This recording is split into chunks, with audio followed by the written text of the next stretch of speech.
we are, and hopefully there is no echo. If you hear an echo, let me know. I want to thank everybody that is joining us live here. We are having another conference call. It's been a long time since we've had one. We have Sophia here, we have Catherine here, and we have a new person to join us tonight, Stephen Sanziri. Hope Well, everybody Hey is hello. guys. doing good. Well, Welcome, thank welcome. you. Thank you for having me on. Absolutely. So far it's just us, but if anybody else who has the call-in information wants to come on, I will make sure to pop them in as well.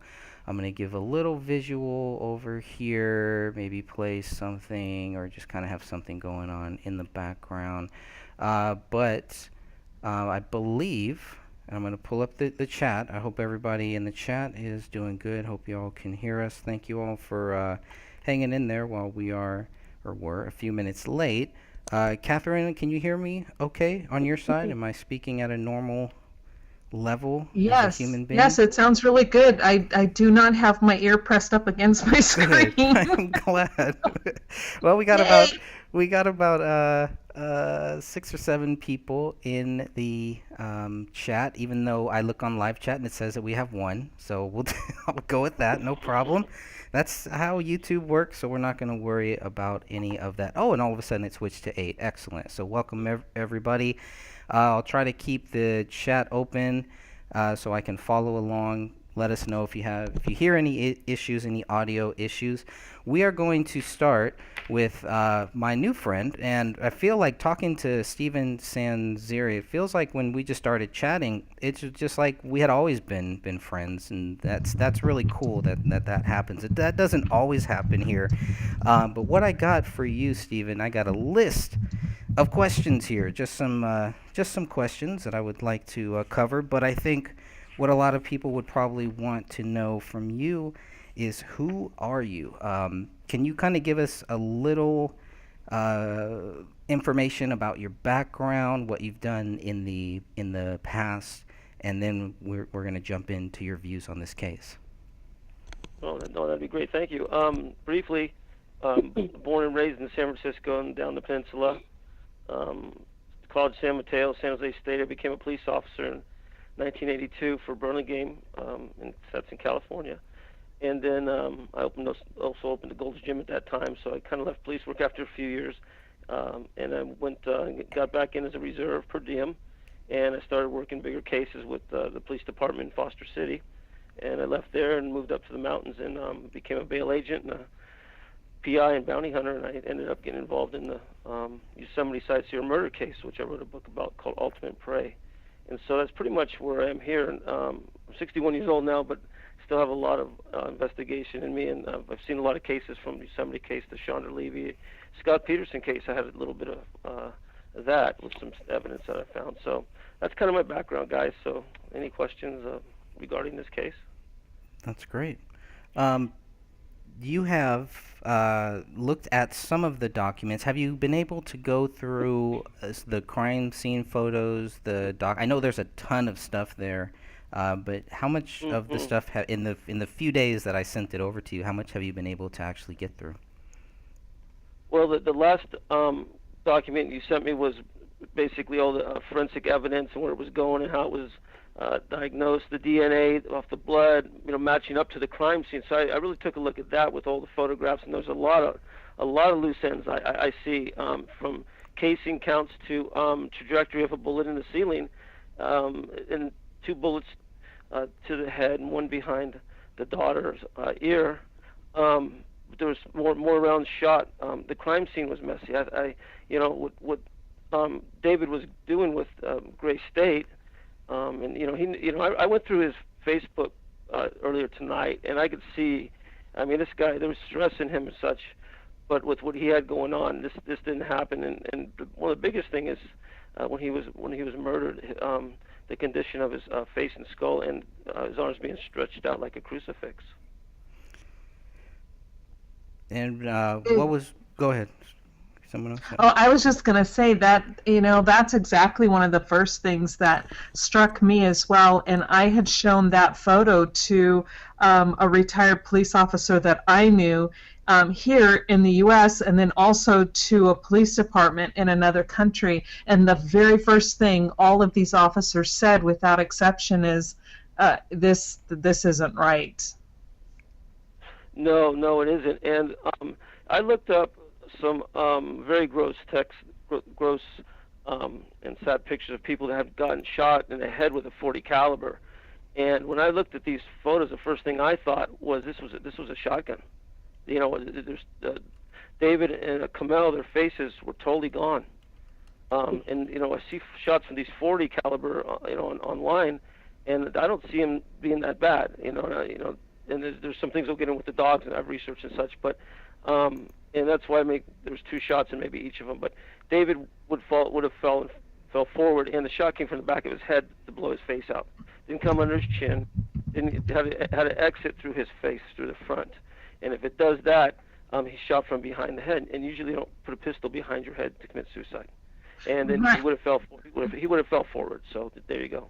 Right, and the reason why I'm not sure if that is right or not, and I don't know if you've actually read the autopsy reports, is because the autopsy, which I don't really put a lot of faith in either. So if you have a whole different view on this, I'm all ears. But the autopsy reports state that there's exterior beveling to the wound that's behind the ears on the victims. So I'm like, okay, which means that it would have had to, plus they say they don't know the entrance, they only know the exit, blah, blah, blah. But even with all of that being said, if there's a shot from the side of the head and it does not make sense to me that the amount of damage done to that face would have occurred, and I do not believe a dog would have done it. Correct. Okay, since we're on that, Catherine, for a second here, I researched dogs and pet owners when a pet owner dies in the house and the dog's locked up, and what kind of wounds are there post-mortem, and it was very interesting. And this is we have David's right hand missing, the daughter's right arm, and both hands of Kamel. Okay, here's what it says. These are statistics. I pulled the statistics up from 2014-15. Okay, when a dog eats an owner, a former owner, 73% of the time they will go for the face. Okay, 15% of the time they will go to the abdomen, chest for the nutrients. This is an indoor dog that's trapped. Okay, now there's a difference between indoor and outdoor. The outdoor dogs, most of the time, will go for the entrails, the inside where the nutrients are, because they're outdoor. Okay, followed by the face, and last is the limbs. Limbs are the lowest on both categories. Less than 15% are limbs. So the dog didn't chew on the limbs and take them off. Those were severed. And you know what? And I agree, and I think I've read those statistics that you're talking about. And here's another interesting thing that I think, something I will think you will find interesting. When I spoke with the coroner, the medical examiner here where I live, and he was trying to convince me that this dog did all this damage to the bodies, and I'm like, no, I've seen some too. And so he brings out a photo of an older person. Now, mind you, older people have softer bones and stuff like that, but an older person who supposedly was devoured by their dog in just 16 hours. But my comment to him was, the first thing I noticed is, as I told him, I said, but her head is still intact.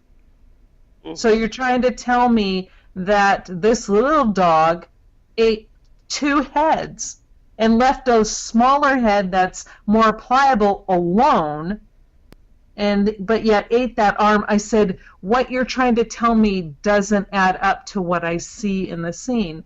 And he just got really upset because I'm like, but her head is still there. I mean, yes, the flesh was missing from the head, and I don't know if he was trying to shock me with the photo, but I've seen dead bodies and decomp and watched autopsies, so it's like, okay, sorry, dude, you can't shock me. But he never did respond to that. So, have you ever seen?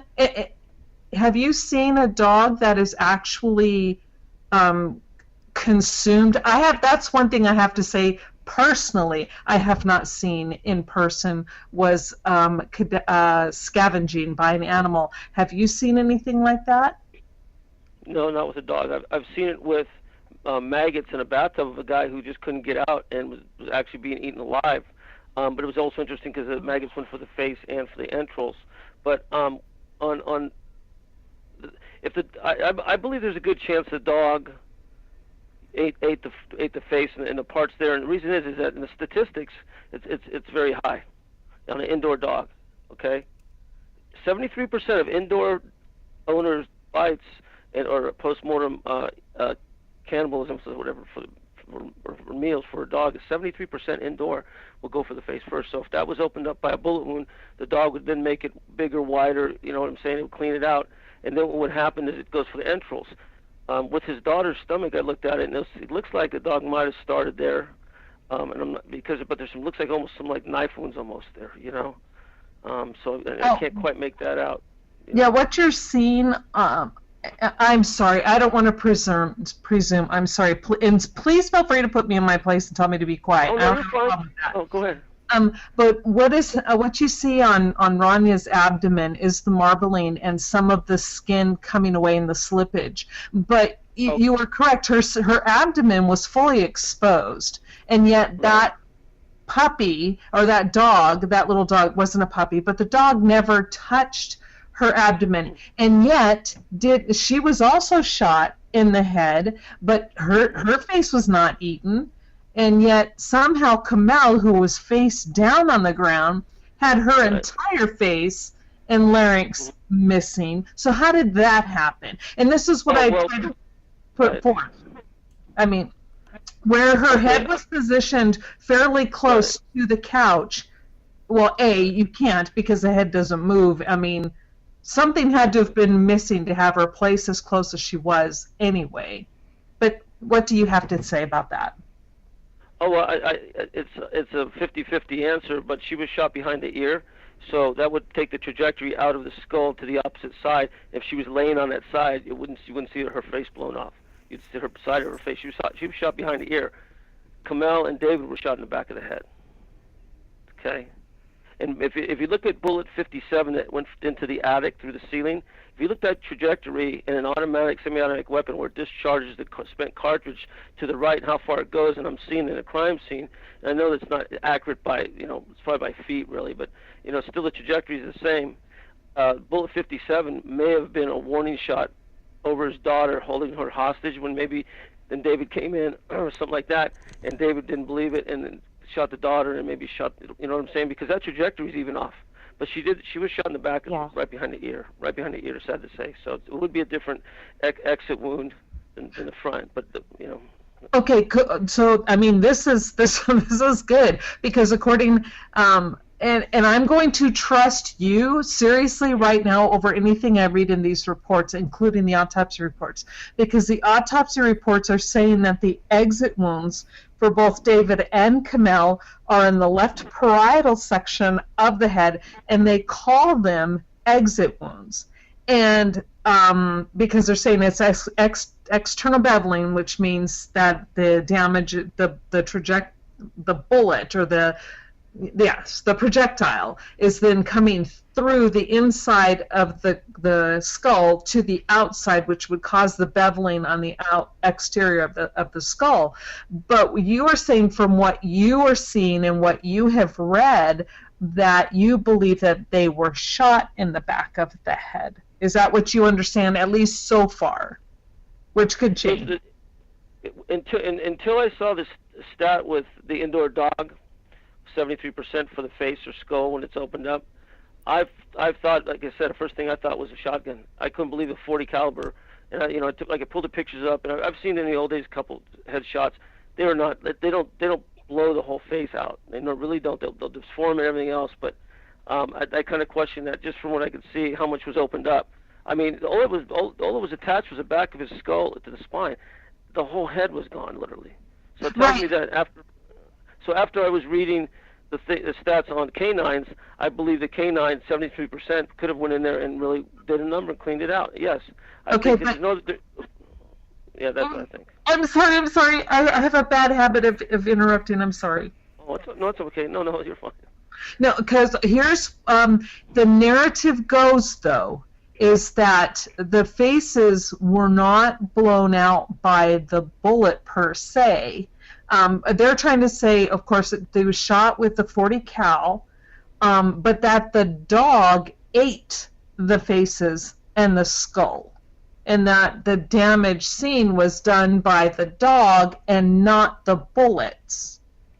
Well, there's the other thing is I think Kamel had 2 bullets went through her. I think, and I count 7 casings, 7 bullets basically, because they're counting 1 casing unidentifiable, which means maybe it was another a round from different manufacturer. But cops know a round is, so I'm calling 7 shots. Okay, I'm calling 2 to Camille, 2 to David, and one to the daughter. That's 5 shots. 1 went up into the ceiling up there, and the other one was lost also. There was 2 basically that were lost. So he was shot in the back. I think he was shot twice to give it that effect to the front of the face. I think that's also a good theory on this. There was one that was shot into the living room floor that was lodged in the basement too. That was item 45. And there was no blood and no DNA found on that one. On that bullet. Does that one show? Oh yeah, they got. Yeah. Mm-hmm. Go ahead. Yeah, that's. I'm sorry. See, those are 2 bullets that didn't hit targets, and that adds up really to 7 bullets. And then there's So one. 5 and. Yeah, and there's one unspent round that was found in the living room floor. Mm-hmm. What do you think about that? About that one? That one wasn't tested either. Unspent round. Like I said, I think this is. I'm not calling this necessarily a pro hit on this thing. There's more than one person involved. I think it's a very sloppy crime scene. The cover-up's poor. He didn't walk around the whole house bloody and do all this kind of stuff. They had gloves on, and they were looking for some stuff. You ask why the drapes were open, and nobody took his computer or anything like that. You know what? They were going to get to it anyway. These guys were sloppy hit, and that's why you got. Why is that? What's with the miss up in the ceiling, Greg? Yeah. If you're that close, you usually get something, and I think it was a warning shot. I think it was going to be a hostage suffering thing, and then they mutilated him too. I mean, this isn't one guy, and it's not. It was a black ops hit. It would be just like Phil Marshall. Yeah, it would be clean. It'd be right? clean. Yeah. Clean, really clean. Yeah. So Well, that's what I think. And since you're a former officer, I would really like to get this kind of cleared up, because this item 57 has been a huge bone of contention, because especially Greg, I don't want to say me, Greg has been trying desperately to get the actual photograph of that bullet hole in the ceiling from the day of the crime, and they do not and will not give him a copy of that photograph. Yet they give us the copy, and they first noticed it, and they state in their reports that they noticed it and were informed of that bullet hole in the ceiling a month later. There's no mention in any reports prior. How often does that occur? Where a police officer would walk into a scene like that and not even bother to look up when they're even moving a Christmas tree out of the way, which is where the bullet hole would have been. Oh, absolutely. No, absolutely. And it's not a large house. It has 8-foot ceilings. You get it's right in front of you. So do you think that is it easy to miss, or should they have seen it? Oh, no, they should have seen it. No, it's very easy. Like I said, 8-foot ceilings. It's right. You wouldn't miss that. Well, yeah, because that's kind of what I questioned one of the officers about. I sent him an email and I said, I'm reading the report, and, it states that you put on a month later an obvious defect in the ceiling. So was that missed on, or am I missing it in the report, or was it missed by you guys on the date that you guys arrived at the crime scene? And no response. They should have caught it when they were at the crime scene the first minute. Yeah. Holes in ceilings aren't normal. If you really look up, there's really not a lot of holes in anybody's ceiling. And the hole's not going to be super big or anything, but you'd notice it. My question, Catherine, is, I looked at the trajectory of 57, the bullet up into the attic through the ceiling, and I looked where it would have been shot from with a discharge with out of the breech of the 40 caliber. Where that casing go? How far? I lined it up with casing number 7, and that puts casing number 7. That puts the gun behind the daughter's head, even right then, and that's why I think. So 57, he maybe shot in the air. Said, "I'm serious." No. He shoots the daughter. Because that really makes parents will suffer forever just on that, and then takes care of Karen or Kamel. But I still believe they were shot behind the head. So I think that there was somebody holding a gun to the daughter's head, and the other guys were behind them. The guy didn't shoot her and then run over because David. Something would have happened. So there was other people involved. That's how I believe it. That's because of the trajectory on number 57. You're right. That makes a lot of sense, and I think a lot of people would agree with that. However, again, and I'm okay, please understand I'm not being argumentative. I'm trying to get this understanding in my head. So then in other words, that 57, that the defect in the ceiling actually was there then on that date, and yet somehow it wasn't noticed until a month later, because this is kind of where my theory or my thought process on this is it wasn't there. 57 wasn't put into that ceiling until later on, maybe even the day that it was called in, and when the police officers showed up again a second or third time and said, "Oh, yeah, there's an obvious defect in the ceiling." And I'm like, well, if it was there that first time, with the amount of people in and out between BCA, crime scene techs, the police officers, and even the sheriff's department, someone would have seen that defect in the ceiling, and they would have had to at that point put a little marker on it, at least tagged it and marked it, but it was not done by anybody. And I'm trying to formulate how that could have happened. Well, here's the thing, is that there's 7 casings count on the floor. There's 7 casings. Like I said, I tied number 7 casing from the angle where the shooter was at to the bullet number 57. Maybe they didn't want to put that down. I don't know. When you have a shot that's missed, or there's something that didn't go right, and you don't want to shoot that many shots. Those houses aren't that far away. You start shooting it up in there, people are going to notice sooner or later. So that was a mistake, and that mistake may have changed the MO into something else. It makes them sloppier. If they, now they're really sloppy. They got blood everywhere and all this and that, and prints. That they haven't matched up, because I know they got prints. Okay, I think it finally jived with what you just said. So some things. That's what I think. Yeah. Yes. So there were 7 casings on that day, but only 6 fragments that were found, and that 7th fragment was then found a month later. Right. And Gotcha. you got, like Greg said, you have 2 misses. You have one in the floor, one up there. I mean, you want to make the least amount. If these guys were pros, it would have been silencers for sure. Maybe they were, but still they're missing. I mean, these guys don't miss. So they could have been warning shots. Get the people frantic. If it's some people that Greg and I talked about, they know where everything's at. I don't know what was taken as far as kind of like you call it robbery. It's not that. The blood, all of the writing, jihad writing on the wall. Greg said they misspelled that. Yeah, they had. Yeah, well, the one thing that I did find interesting, and it was Sophia who actually pointed it out to me. So I went back and I looked through the photos. Was that we know David was a filmmaker, and she pointed out to me, although she states that she wasn't the first person who saw it, but she was the one who showed it to me, was that there was a camera, a security camera in the garage, just one, and yet there were people for some reason looking up in the attic. Now, in your experience, how often does someone who has security cameras only have one and have it in the garage? Well, somebody was really poor, not to be facetious, but other than that, the garage, you probably, one inside in the living room and one outside in the front yard or something. I mean, at least 3 of them or something like that, not just one. Most people don't just put one up. Yeah, and because that's what I was kind of curious about too, because I'm like, well, again, this is theory and speculation and absolutely zero proof any of it even existed, but I'm like going, okay, if there was one, there had to have been more, and where were they and who took them? Well, here's I'm trying to say, at first it looks like, right off the face of it, it's a deep state, Illuminati, the whole thing. A Philip Marshall type hit. He had too much information, whistleblower kind of stuff.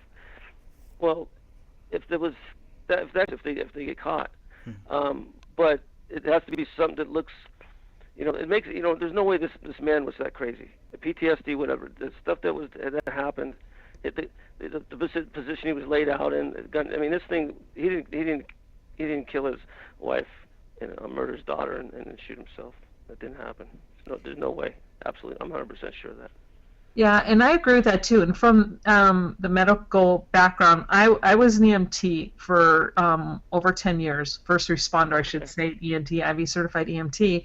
Plus, I used to hang with a deputy coroner, and I was able to go on ride-alongs with them. Plus, I knew sheriff's deputy. So I got to do ride-alongs with all of these people and see a lot of different stuff, plus the stuff I did. And with Ranya's third rib being fractured underneath, close to where the armpit is, the lateral side on her left-hand side, I will tell you that is not something a dog could do, because it's like almost up underneath the armpit. There's no way that dog could have supposedly pulled her arm out of the socket and then fractured her rib. That was done by somebody else, by a form of blunt force trauma, some type of pressure or something like that. So that, to me, when I saw that, and when I watched videos of David with his daughter, that man loved his daughter. He loved his wife and he loved his daughter. And not to say that men who love their family don't do horrible things, but this is not something that is consistent with who David was.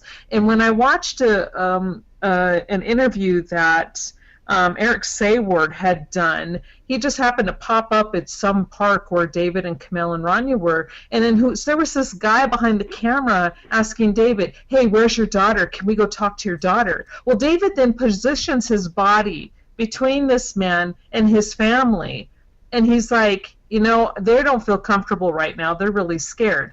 Now, that is a man who's protecting his family, not someone who would then go and rip an arm out and fracture his daughter's rib. Or am I wrong?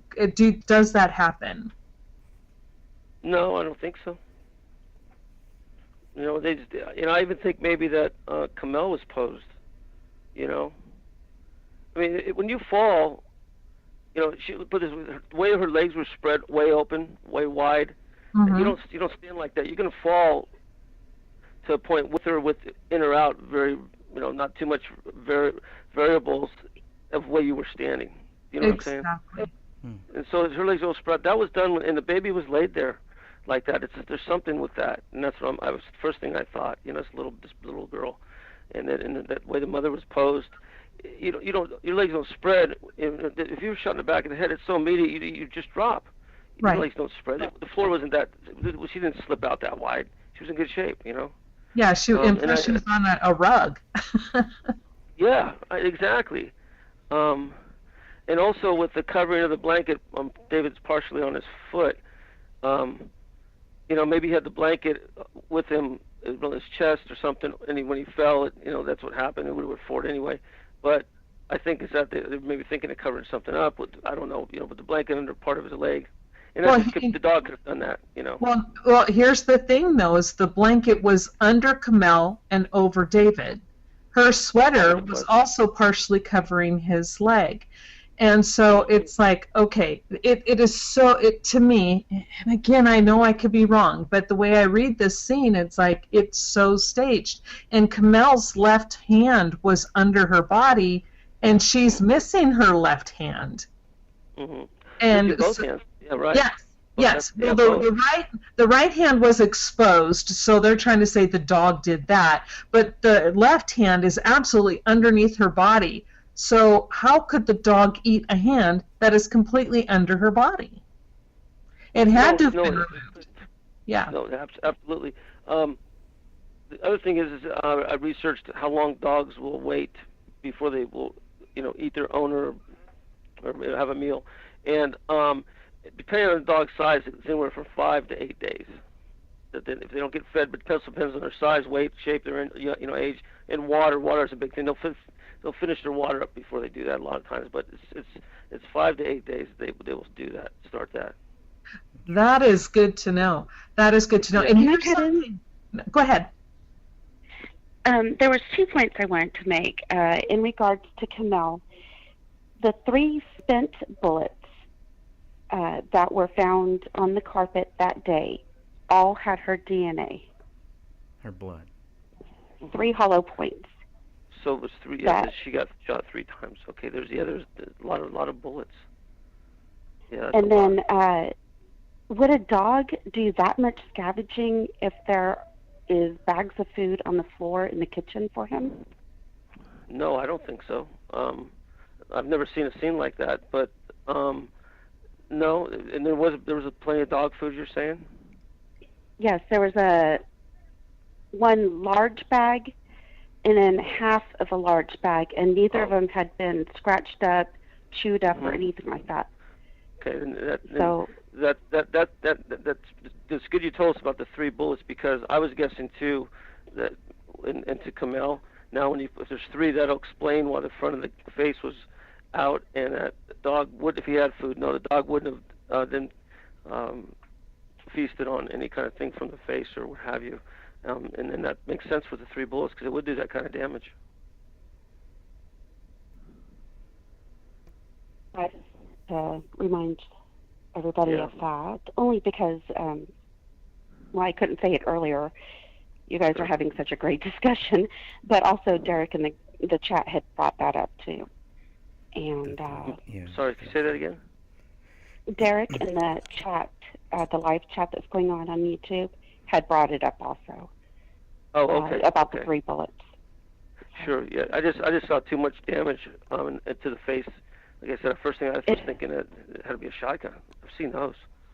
I've never seen a 40. The skull bones scattered throughout the scene and jaw bones and stuff like that. It's just Right. it's almost as if somebody took something to their faces. You know what? You Yeah. might be correct on that because on both of them they said it was just the back of the skull attached to the spine. So you're looking probably 3/4 or more of the head gone. So that's why David had to have had at least 2. Because I looked at the photographs and it's pretty bad. Mhm. So that's It a good is. point. Yeah, that's Now, a good point. well, That's isn't why it? Go ahead. Finish your thought there. Oh no, go ahead, Greg. I was gonna say, isn't it strange then that with all of these bullets, none of David's blood is found on any of these bullets? How's that possible? His DNA, and that was it. On what? Just his DNA on item 57, the attic. They have But when hair. you They have tested hair. it- Yeah, they have hair and other things on those bullets. Yeah, but there's But nothing. But none of it missing. belonged to David. It all belonged to Kamel or Rania. Not one of those fragments had David's hair, tissue, blood, or scalp. Nothing. It's so weird. That's well, correct. then where did those bullets go that killed David? Yeah. We That's don't what even know if he was killed there. That's what we keep asking, and they won't answer us. If let's say they lined them up and used just 3 bullets through both of them, you wouldn't see the damage on Camille. The bullet would have to go through 2 skulls. So if you think it that way, but otherwise, where's the bullets for David? I mean, and that's why I was looking. I could see David's face, but not Camille's. That's why I think they're not mentioning it, but there was a shotgun used. One shot, you just pick up the shotgun, and it's possible. Well, I don't know. And you could very well be right. And the thing too is that I had my deputy coroner friend look at a piece of skull that's in one of the photos, and because I'm like, hey, look at this and tell me what I am seeing, because I had a feeling what I was seeing, but I didn't know for sure. And I said, okay, tell me what I'm seeing here. And they looked at it and they go, oh, this person, I mean, they're just looking at the skull. And the first words out of their mouth was, oh, this person was killed. This is multiple blunt force trauma. And I mean, I went cold. My blood went cold, and I said, "Excuse me." And they said, "Oh yeah." And now this is a deputy coroner that had over 3,000 cases, so they know their stuff. They deal with this obviously a lot. And they said, yeah, and they started pointing things out. Then they started counting. They stopped counting at 10, and they said there are at least 10, if 10 more, or possibly more, blows to the skull in this person. And they said some of these are severe enough that one of these blows could have killed them. So they said the person, which we then, through reading the reports and putting together autopsy reports, and you look at where things were found, this piece of skull bone belonged to David. And so he was actually beat. His head, he suffered multiple blunt force trauma as well as the gunshot wounds to the head. This man was brutalized. The whole family was brutalized. But so this wasn't. Yeah, this was. They didn't go in there quickly, but I was going to say something about some blood around Dave. But go ahead. Oh no, no! Please, you go ahead. Oh, okay. So like in the police academy, we were taught, if you get in a fight, try to avoid the head. Like just the littlest thing with a baton, the guy looks like you shot him. It's terrible. You bleed from your face a lot. If you look at David's left sleeve, I mean, he's very blood soaked. Okay, if it was a situation when he was shot back of the head, he wouldn't have his arm so soaked on the other side, on his left, because his hand's still in everything. Right side, yes, but his left side is very blood soaked. If they beat him before they shot him, he would have blood all over him. And I think you're making a very good point. And I would look at the blood analysis. It's not splattered or anything like that, but it's so blood soaked on his left hand that's stretched out, his left arm, and the whole thing's soaked with blood. And then you look at his wife from pants or whatever, and the little girl, but he's very blood soaked, and that probably came from strikes to the head or in face. Absolutely. Yeah, and that's, I mean, I'm so glad you're here, because things are just coming together in my brain now. I'll probably be up for the next 2 days taking notes. But because, yeah, looking at that photo, if you look at his shirt, it's almost a straight line down the center of his shirt, and it is only his left side that is soaked. Right. But yet, where's his blood? They do not find his blood or Ranya's blood anywhere in that house, except for Ranya's blood is on a bullet fragment. That's it.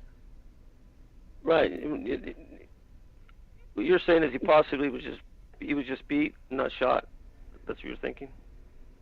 We don't even know if he was in the house when this occurred. Oh, I believe he was both. All the blood that was, when they tested just the 16 samples, was it 16 or 19? I think it was 19 samples. It was all Kamel's. Everything that came back, except for the blood that was on the knife and the cartridge that was, or the magazine that was in the gun. That was it. Correct. Everything else was Kamel's. The wall, the computer, the cell phone, the quote-unquote footprints. There's another DNA profile that's right, a second DNA profile that we still don't know who that 2 to 3 unknown DNA profiles.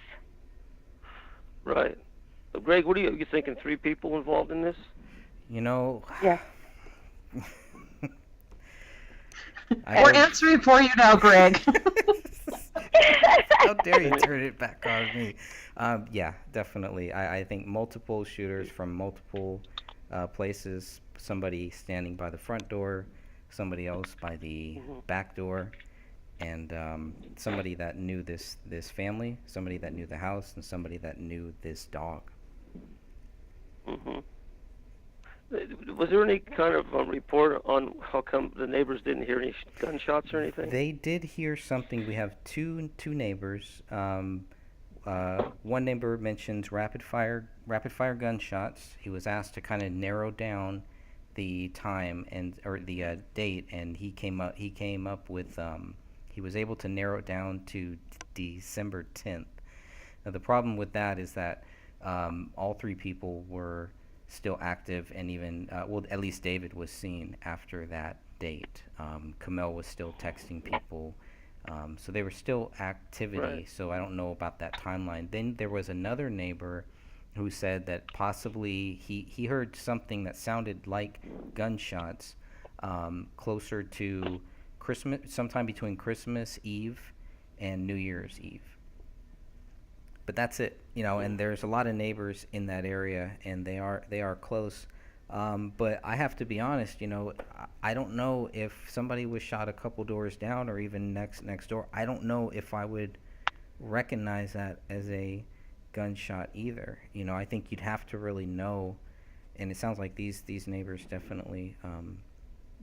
That's why they weren't sure if it was a firecracker. And I know we've talked about this where, if you listen to it, especially from a distance, gunshots can sound like what we would think was a firecracker. So, but the fact that we do have two neighbors that did say that they heard something is good. The timing is not good because it doesn't really line up when what the police say, whereas they're pretty much saying that David committed these crimes on Christmas Eve, maybe even Christmas Day. And so there's not a whole lot to really back that up because of how many shots we're talking about. Kamel was shot twice, according to their theory. The daughter was shot once, and David was shot once. That's not three rapid fire shots. That would account for 3 shots for shooting Kamel twice and shooting the daughter. But again, once it sounds very plausible, but when you start digging into it and digging deeper, it just doesn't make sense. It doesn't add up, and there's still missing shots that nobody heard. Mhm.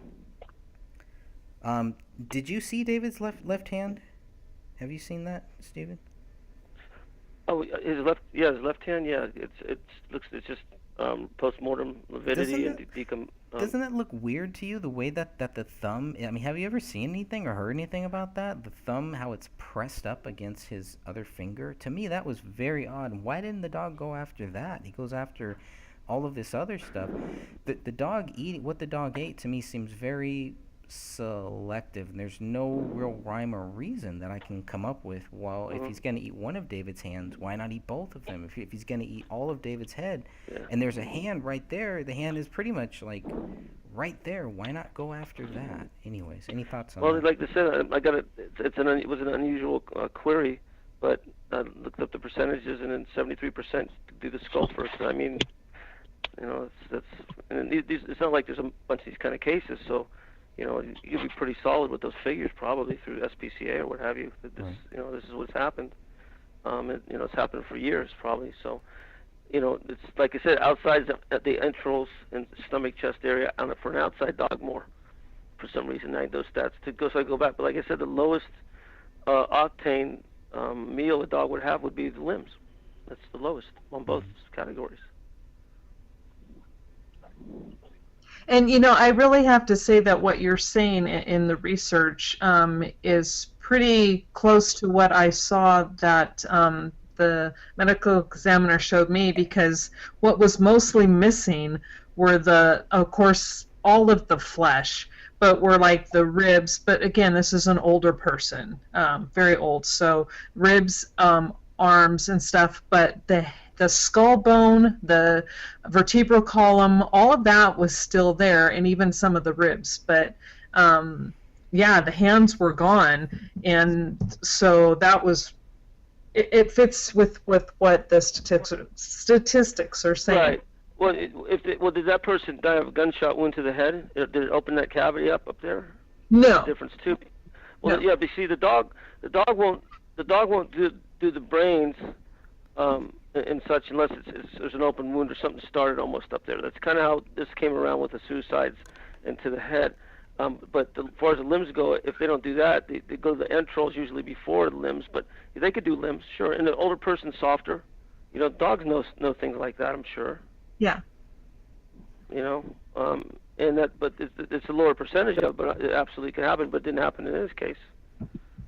Yeah, and there's something else, and I'm trying to find my notes, but it is It is in here in the report somewhere. It is mentioned once in one place out of the however many pages we have right now to go through.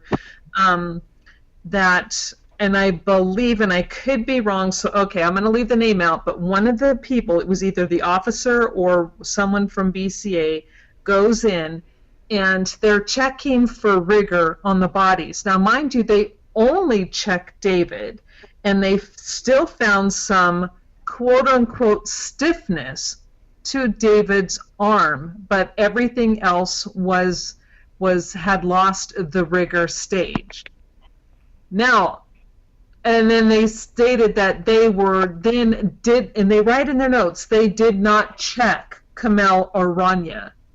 Now that right there, I'm like going, why would you not? If you're finding partial rigor in an arm, in an extremity, why would you not check the others for partial rigor? Well, you can tell. You can look. I mean, for one, it looks like the time of death's about the same time, and you just check one for rigor, and there's obviously no heartbeat. You know, the other ones visually have rigor. You know, rigor goes in the first 18 to 24 hours. You know, right. And it just decomposition. They decompose at that time, but that's kind of how, you know, that. I mean, that's how that works. I'm just curious, you know, what else they covered up on it, you know. Yeah, I agree. And the one thing, and I would like to get, you know, your input, because so far everyone I've spoken to has agreed, and they didn't know they were agreeing because I asked them independently, but agreed with what the medical examiner here stated, because I showed him the photo and I'm like, okay, how long, in your opinion, and I understand it's a photograph, just give me your best guesstimate, do you believe these bodies were laying there? And without pausing, he goes 4 to 7 days, 10 days at most. He goes, these bodies were not there that long. And I said, okay, so what are you going on to do? I mean, I'm not questioning, he's a doctor, but I was just trying to get information. And he said, based on the marbling and the condition of the bodies, and he asked the temperature of the room and where were they located. And I told him that the house was set to, was it 68 degrees, right? Yes. Yeah, okay, set to 68 degrees. The back door was just cracked. It was not open, but it was still cracked. And I asked him, I said, it's in Minnesota, it's winter time, it's cracked, but the temperature is set to 68 degrees. The heater was on when they walked in. Would that have affected, would it have been enough cold air to stop or slow the decomp process? And he said no. He goes, no, but in his professional opinion, they were really only there 4 to 7 days, 10 days at most, which really lines up with what we are also finding. And yet the narrative is that they were killed December 24th, but found January 17th. Mm-hmm. Well, you know, the other thing is, if you look at David's left hand, which Greg just touched upon, you can see that I can't talk today.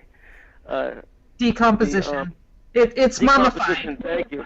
Blah, blah, blah. Yeah, decomposition. Yeah. It's mummified. Well, that means is that he was hit in the head several times. He lost blood rapidly. Somehow he lost blood rapidly.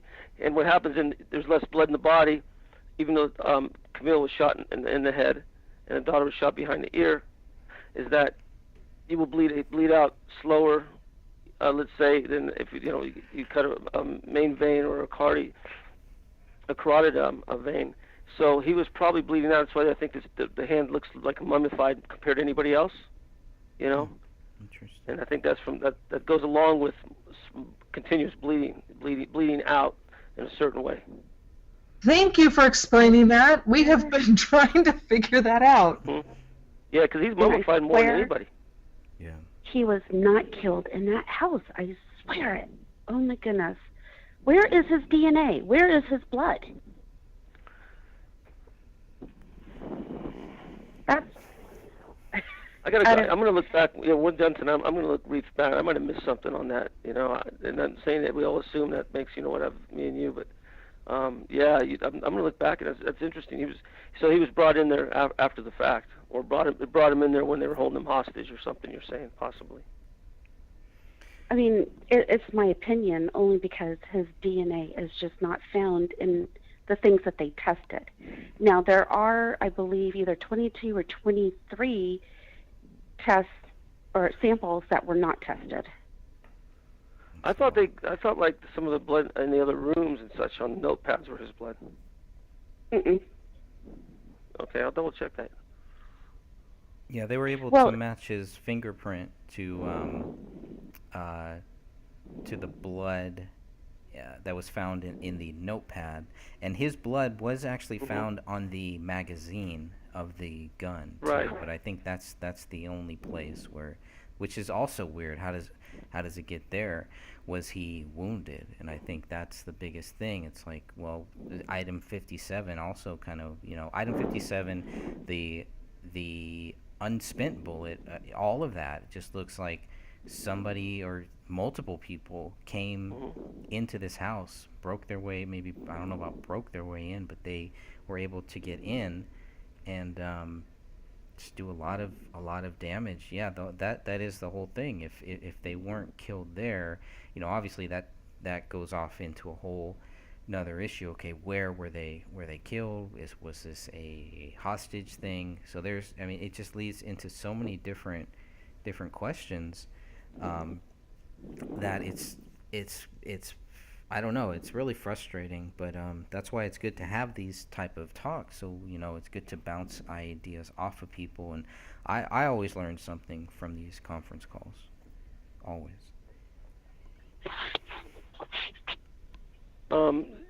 She may have a point on him being possibly murdered before that, because it definitely has a lot more rigor and everything else. Plus, the color of the skin is usually that's what I'm looking at. It's very, very dark.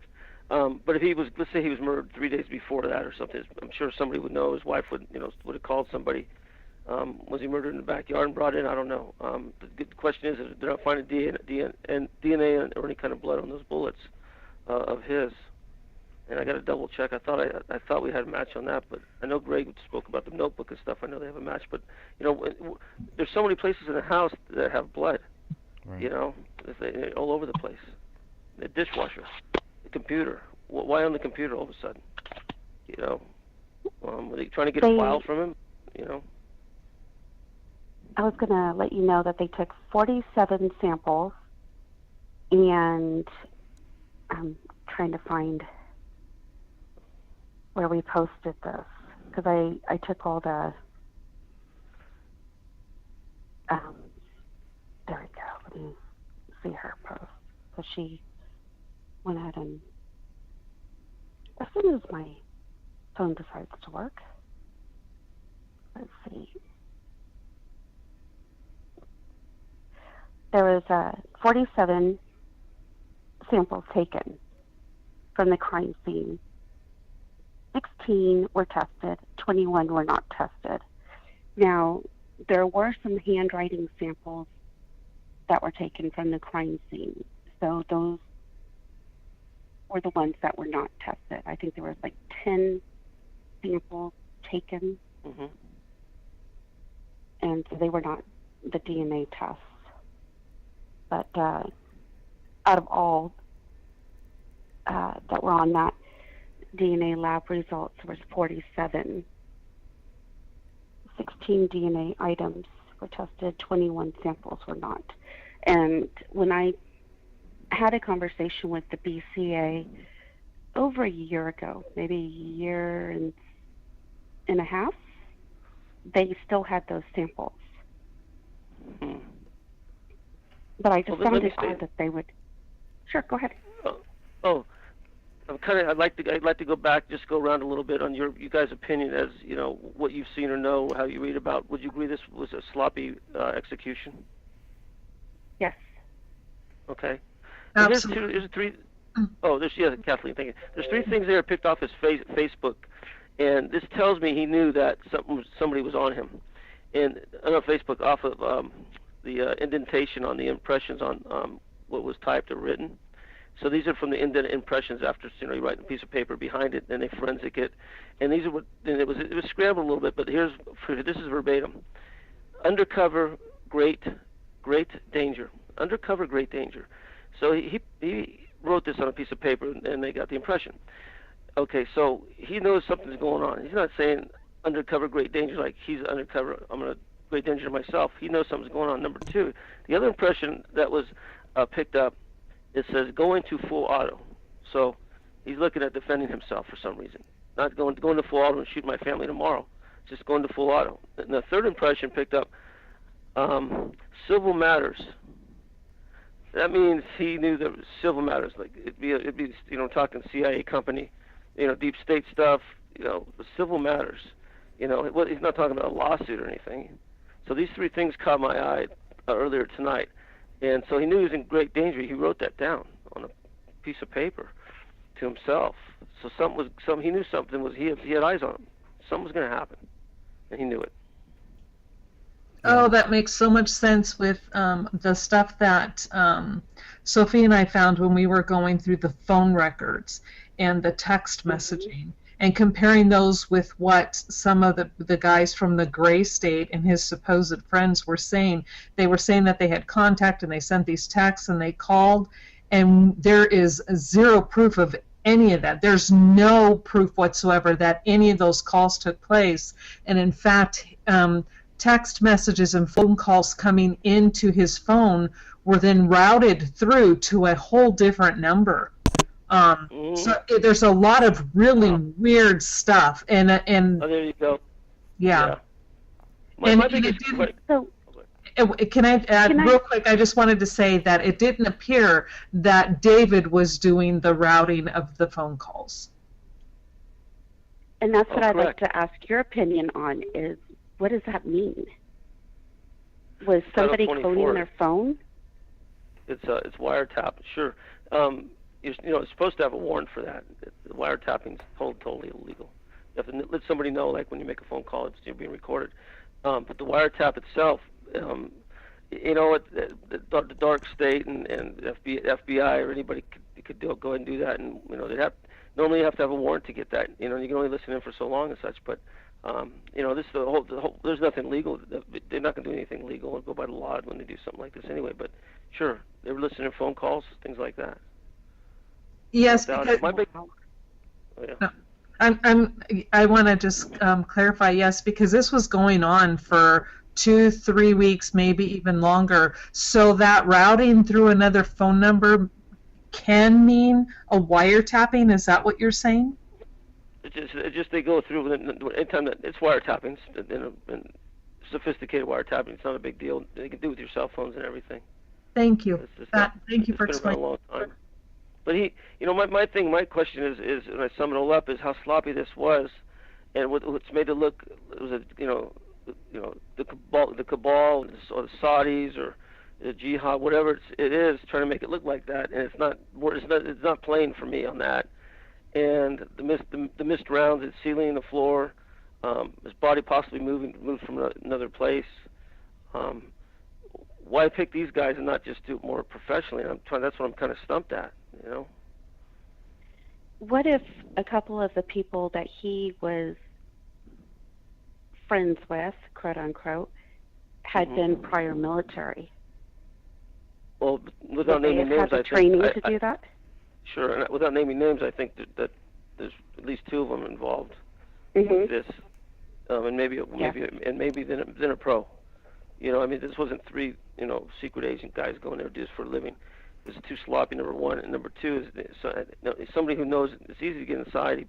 He befriended all these people, and who you're going to trust, and there's definitely one or two of those guys is inside with whomever orchestrated this thing. I believe that, and they paid him some good money. These guys, they'll go do anything like that. And there's some other things that Greg and I talked about earlier. We can't talk online, but, we have ideas. Oh, thank you. Thank you. I mean, you're making this so much clearer. Thank you so much. Yeah, absolutely. My other question would be, since you have worked as a police officer, the pot, that didn't show up in any of their talk screens. And so what are you talking about, marijuana? Yeah. Well, I missed the narrative on the marijuana. What happened? They did find it at the crime scene. They took photos of it. It's sitting on the dresser, open in the grinder. The grinder is open, and it's just sitting there. And then there's like a bag and some tweezers. I think there was a couple bongs, a couple one-hitters in the bathroom. But they found no pot, no marijuana in either of their systems. They were clean toxicology reports. The only thing that was found was Camille had something similar to an aspirin product, but they were completely clear for alcohol and drugs. Sure, the marijuana, they might have used it every once in a while, and it's about like 30 days to get out of your system. They're both in pretty good shape. They drink some cranberry juice and it's gone. Or they're not trying to hide anything. They weren't avid smokers. That's all. And so a lot of people who believe that David is guilty are using the marijuana as an excuse for him snapping and killing his family. Marijuana doesn't do that. I know. Well, they got the wrong drug.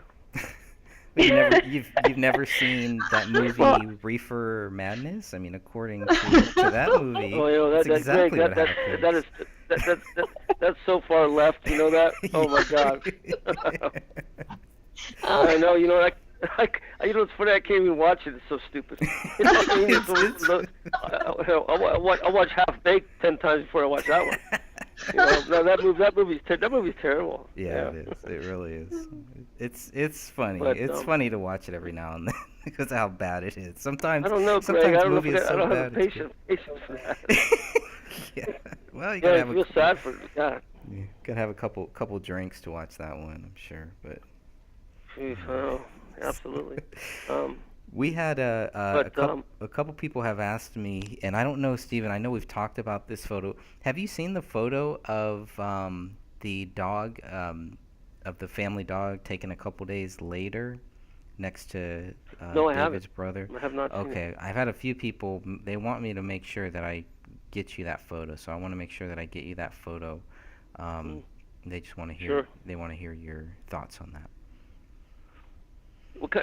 By the way, what size, what kind of dog was it? I really don't have any idea. It's a medium-sized half beagle, and a very friendly dog. And I don't know exactly how. I forget the age of it, but it wasn't that old either. But And also, it's important to note that in one of the articles online, it stated that at the time when Paleo was taken to the vet, he only weighed roughly 15 pounds and normally was a 20-pound dog. Oh, okay. Then yeah, there's just, he didn't consume the hands or limbs. I don't, he might have done a little bit on the skulls, but that the dog didn't gain any weight. The dog, none of the entrails were opened up. If the dog was really starving, he would have, went into the cavity. But he had that food like she said. There's food in the kitchen, which I was unaware of. I thought, But the dog didn't eat the food either. That's the thing. Well, the dog knew what happened. The dog went into depression. That's what happened. Okay, there you go. Yeah, the dog. We know that's just the dog. You know how dogs are so smart. They know something went wrong, and that's just, I watched on Facebook, YouTube the other day of the dogs that go to cemeteries 3 or 4 years later, and they whimper for their owner that passed away 3 years earlier, and they know. They know under the grass and everything. So, no, dog. That doesn't surprise me at all. And the dog will hold back too. From the dog knows that it's the last resort. So if that was that good of a dog, one of the we just got a great question in the our chat room too, about that dog. If the dog did all of this damage, would there be blood on its mouth? Would there be blood on its paws? Would we expect to find that? Because I think that's why people want you to see this photo, because there's nothing like that there. Maybe they cleaned it up by that time. Maybe they gave the dog a bath or something. But would Nope. we expect to find that? No. They weren't supposed to do anything with the dog. Just feed and water him. That's true. You're right. Depending if the dog did eat some bone and such, I mean, they'll go ahead and give the dog an enema, and then that's what the first thing as law enforcement we would do. Take it to the vet, and give it an enema, and get the evidence out. test you know, it. for digest all the way or what have you. Yeah. And you know, you're going to find it's got to go into the feces, and you're going to find, you know, human bone in there. You don't digest bone. You know, Stephen, so if the dog, you know, I wanted you to know that the police, the officer who dropped off the dog, explicitly told the kennel that they took him to not do anything to the dog other than provide it food and water only, not anything else. you know what? You want to know giving a dog an enema doesn't not harm him. I mean, that's just investigations 101. Those cases You know. that you talked about, Stephen, about how they, you know, I think you said 73%, you know, the dog eats Mhm. the owners. Did they mention anything about testing feces or anything like that in those? Oh, no, they don't say anything like that. But I mean, that's what you would do that. Hmm. You know, because the dog might have ate a bullet. You know, I mean, that's happened, I'm sure. You know, the dog swallows eating flesh and that swallows a bullet. I mean, that's not out of the realm by any means. So now when you're missing a bullet, you know, let's X-ray the dog. Yeah. I have to jump in here because that's exactly what the narrative. I'm sorry, I'm so excited. You're bringing this stuff up, and it's like that's exactly the narrative. They were trying to say that the fragments were still inside the skull, and so the dog ate it all, and so that's why they disappeared and they couldn't find it. But yet they didn't test the dog or any of the feces.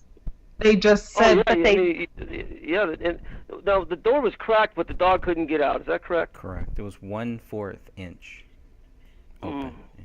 So there'd be all the feces inside. I'd collect that evidence. It'd be, you know, automatic. Oh yeah, absolutely. They would just roll. You know, something like that. They'll take the whole rug, just roll it up and take it and forensic the rug. I mean. and they you took know, none of it. Yeah, I can see the feces in the picture. You know. Yeah, they took none of it. They tested none of it. Well, if they would And the have taken search that warrant rug, did cover that, yeah, that's true. so they The could have dog is- legally done it. They could do everything.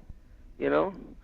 I'm kind of surprised, even though it's a sloppy hit. I mean, I truly believe that it wasn't a couple of friends who got high and drunk.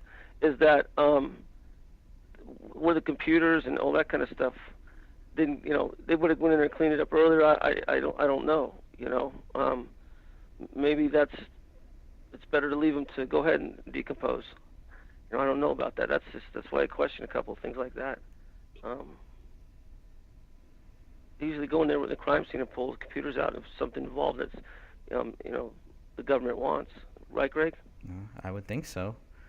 Yeah, they did with Philip Marshall. You know, they pulled Yeah, everything out right away. The whole weed, and I don't know. It sounds like maybe we need to show you the photos of how that weed was actually laid out in their bedroom. It's not too similar, but it's not that much different from Phil Marshall, because that was one of the first things that the cops jumped on there too, is that Phil had weed out. This was even worse. This looks like they were grinding it. Somebody knocked on their door. They kind of stopped, and then these murders happened. Okay. It looks Well, staged. It looks staged. Well, this is why marijuana is a Schedule One drug, according to the government, and it will never be changed. It's the only way. You know, they know so many people smoke marijuana, but it is the last way they can get into your house for just smoking marijuana. And that's why it's a Schedule One drug with cocaine and acid and things like that. Mushrooms, Schedule One. Mm-hmm. But marijuana is Schedule One drug. It shouldn't be there. Why? Because that gives the feds all the power in the world to go in there. It's a felony of, you know, a federal felony for over 99 plants. The feds can go in there and take over. You know, I mean, if they want to. But you know, cultivating federally is illegal. So you know that, and it doesn't say if they got any more faces. That stuff. It's more of a probable cause. Hey, they can back it with, hey, this guy sells marijuana. You know, and then they'll post hence the warrant and get some crooked judge to backdate it, and say, you know, we thought he was this and he pulled a gun on us. You know, that's how they work that. But it's definitely a default for the federal government, which is probably involved in this. And you know, it probably made it look for like his possession for sale, like he was a bigger dealer. You know.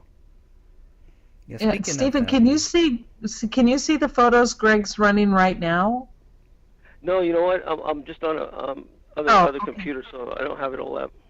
Okay. Because I was going to let Greg know which photo number was the pot on the dresser, but that won't help you, so never mind. Oh yeah, I'll take a look at it, definitely. We can do a curtain call later for 15 minutes if we have a bunch of stuff we found out. Sure. That sounds great, and I truly appreciate you taking the time tonight to discuss this with us. Oh no, thank you. We do have some questions. Oh, go ahead. Yeah, no, well, first you guys did a great job because I picked up on a lot of things I missed. Thanks to Greg, got me a lot of good information. I was trying to think, I had a couple more things here. I went over the impression on the handwriting, which reading through that tells me that he knew something was going to go on. Dishwasher. One of the biggest things is just so many places where there was blood, touched or moved or whatever, And the first thing I thought was, the poor guy is beat. He's walking around, he's stumbling in the kitchen. There'd be a lot more blood than that. So somebody was, here you are. Having only one little fingerprint by the sink and in the dishwasher, a little bit of blood. It tells me that came off of one of the suspects. Not, maybe a cut on. That's what I was going to ask you. Yeah. Oh see, my I think goodness! there was a fight. I was going to ask you about Okay, that. That's the only thing that listen. They got to his gun. The only thing David had probably was the knife. And I know when I had a situation, I didn't go anywhere in my house with a pretty nice sized blade because people get in. I don't carry a gun around, all that stuff, but just a little bit of an edge, and that's how he thought. And he's probably really good with that knife. And daughter's not going to shoot herself. He can lay it on the table. It's it's not a firearm hazard. And the guy who there should be if this was if this was David, his wife, or his daughter, if they went into the kitchen and there was one drop of blood, it would be a flood.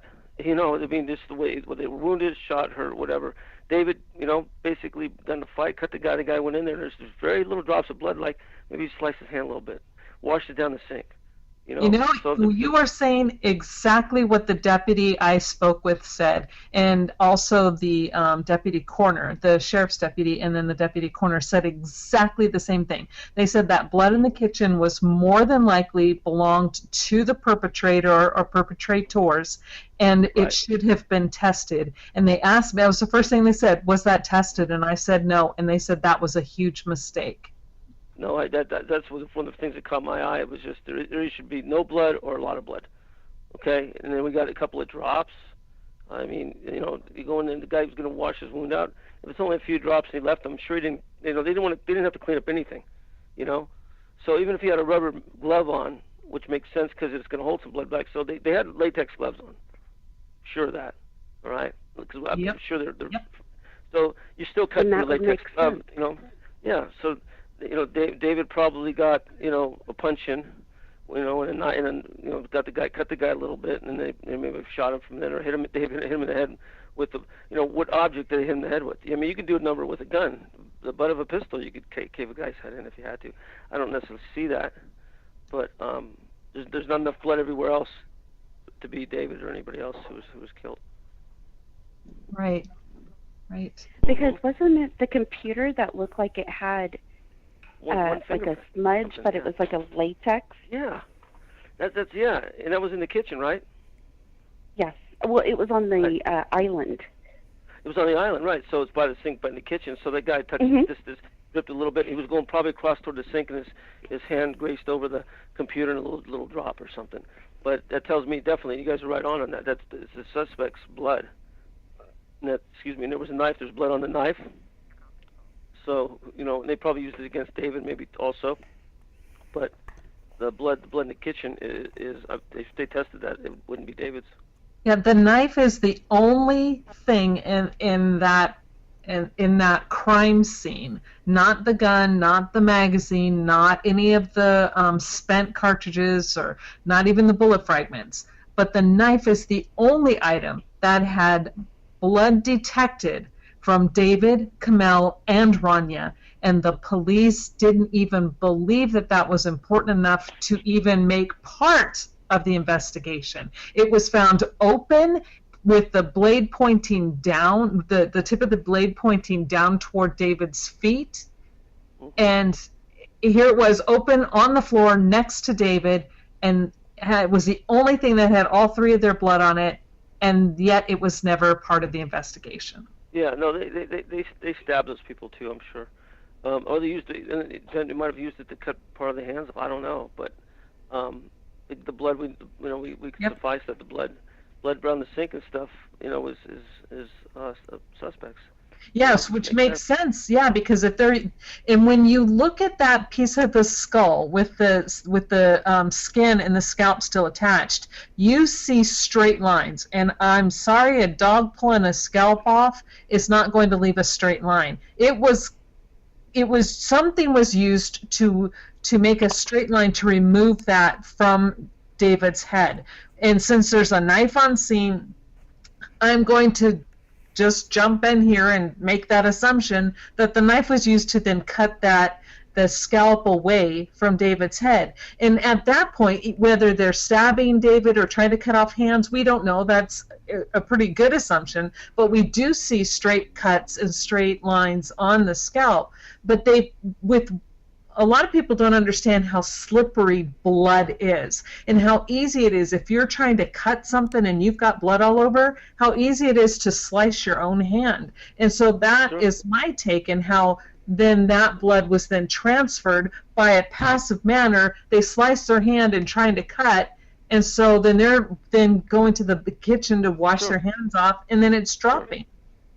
Well, no, but the thing is if he went in there and just cut the scalp, he'd have more blood on his hands than 3 drops. That blood was cut. I'm guessing more that the knife wound was when David had a knife and he got a little licking and they hit him over the head and that was it. So David had cut the perp. Cutting the scalp, you're gonna have blood all over your. I mean, there's gloves, take them off, but there's still gonna be more blood if you didn't take them off. I don't know. They didn't find gloves laying around, so it tells me is that the blood probably was from a David, defending himself, maybe more so than cutting a scalp, maybe, The scalp could have been cut afterwards. Okay. Sure. Okay. That makes sense. Thank you. Just not enough blood anywhere else besides the living room that impresses me. That's, just a very superficial wound. If anything, we've all probably done worse than that, just cutting tomatoes, Really, I mean, terrible, but yeah, that's what I think. Yep. Let's see. Well, once again, I'm really grateful that we've had a chance to speak with you tonight and that everybody else has had it. Sophia. Oh, Sophia, okay. I remember you came on, I thought we lost you earlier, and maybe I thought it was somebody else. Sophia, okay, great. And Catherine, right? Catherine. Yeah, that's me. And we do have some questions for you, but we'd like to ask you privately in regards to the case. Yeah, sure. We can go off air. Yeah, no problem. Everything, everything's confidential because, if this goes big, everybody, those of us who come up, people can laugh. You're putting your life on the line, okay? And Greg has done it. I've done it. You guys are doing it. They start targeting. They listen in. They'll see when a threat's a real threat. We're not out there writing books and preaching and selling snake oil, right? But everybody's doing this. Alex Jones is still alive. So if Alex Jones is still alive, I think we're okay. But we still take it seriously to keep it confidential, right? Right. We've all had to move in regards to this case. Yes, we did. Oh, really? Yes, we did. Oh no. Oh, And that yes, we'll Side. Why would we have to do got me that? into? Greg, what have you got me into? All part of my listen, plan. When I say, Greg, when I signed up with you, I signed up for the best. So That's right. I'll go with you guys, okay? Awesome. But Stephen, you have to understand that we'll all just grab a glass of wine and stand around a fire and sing Kumbaya. Yeah, well, that only gets you drunk. Okay, so Right. anyway. No, we could do better than that. Scotch. No. Scotch. Okay.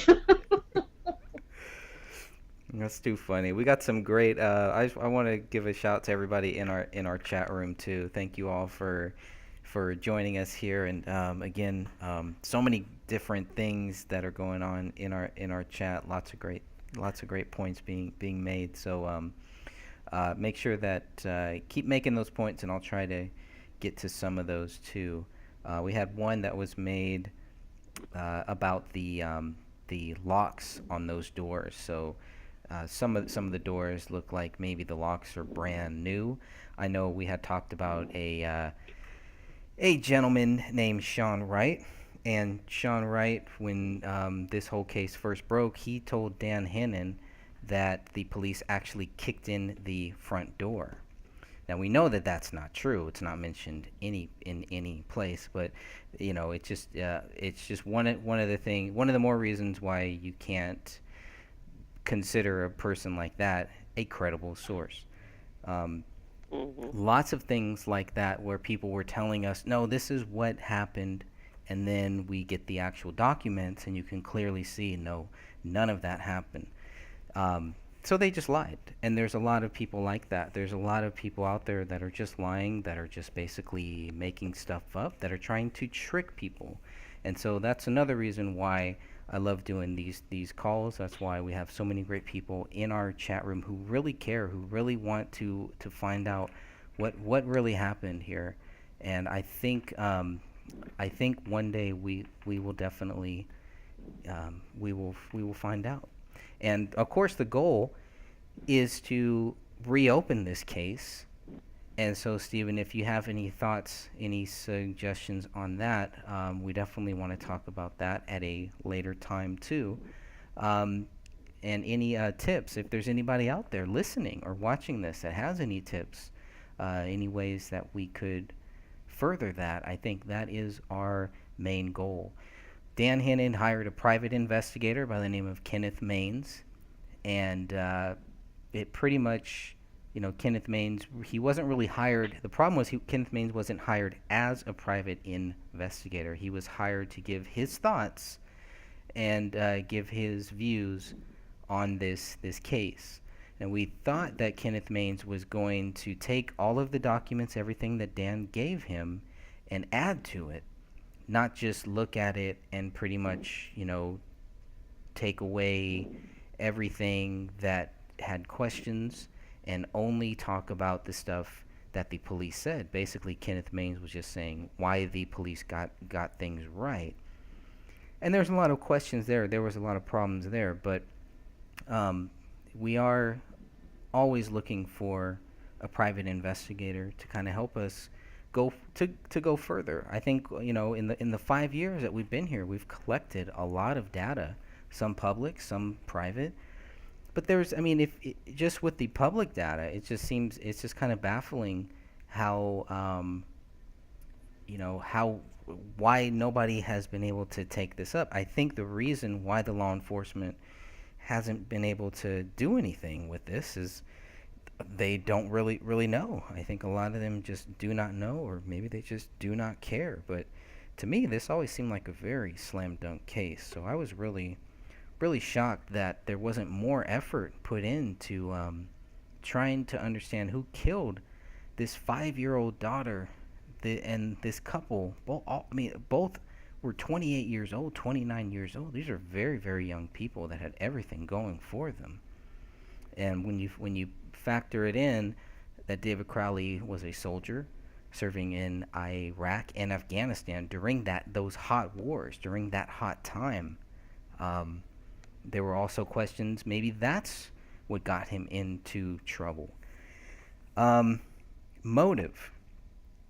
The motive, Stephen, if you were to look for motive from David or from anybody as a police officer or as a private investigator, what would you look for? Well, they're automatically going to look for life insurance policies on each other. That's number one, and cancel that out pretty quickly on this. I'm thinking it was done by the rookies, people that know him, close to him. Like I said, it's too sloppy. And like Philip Marshall, they killed a dog. They would have probably done the same thing here. The curtains were open; those would have been closed. That's a simple move. And I question there was a GoFundMe that went up for a while, and it looked like somebody absconded some of the money. Yeah, that was David's brother put up a GoFundMe.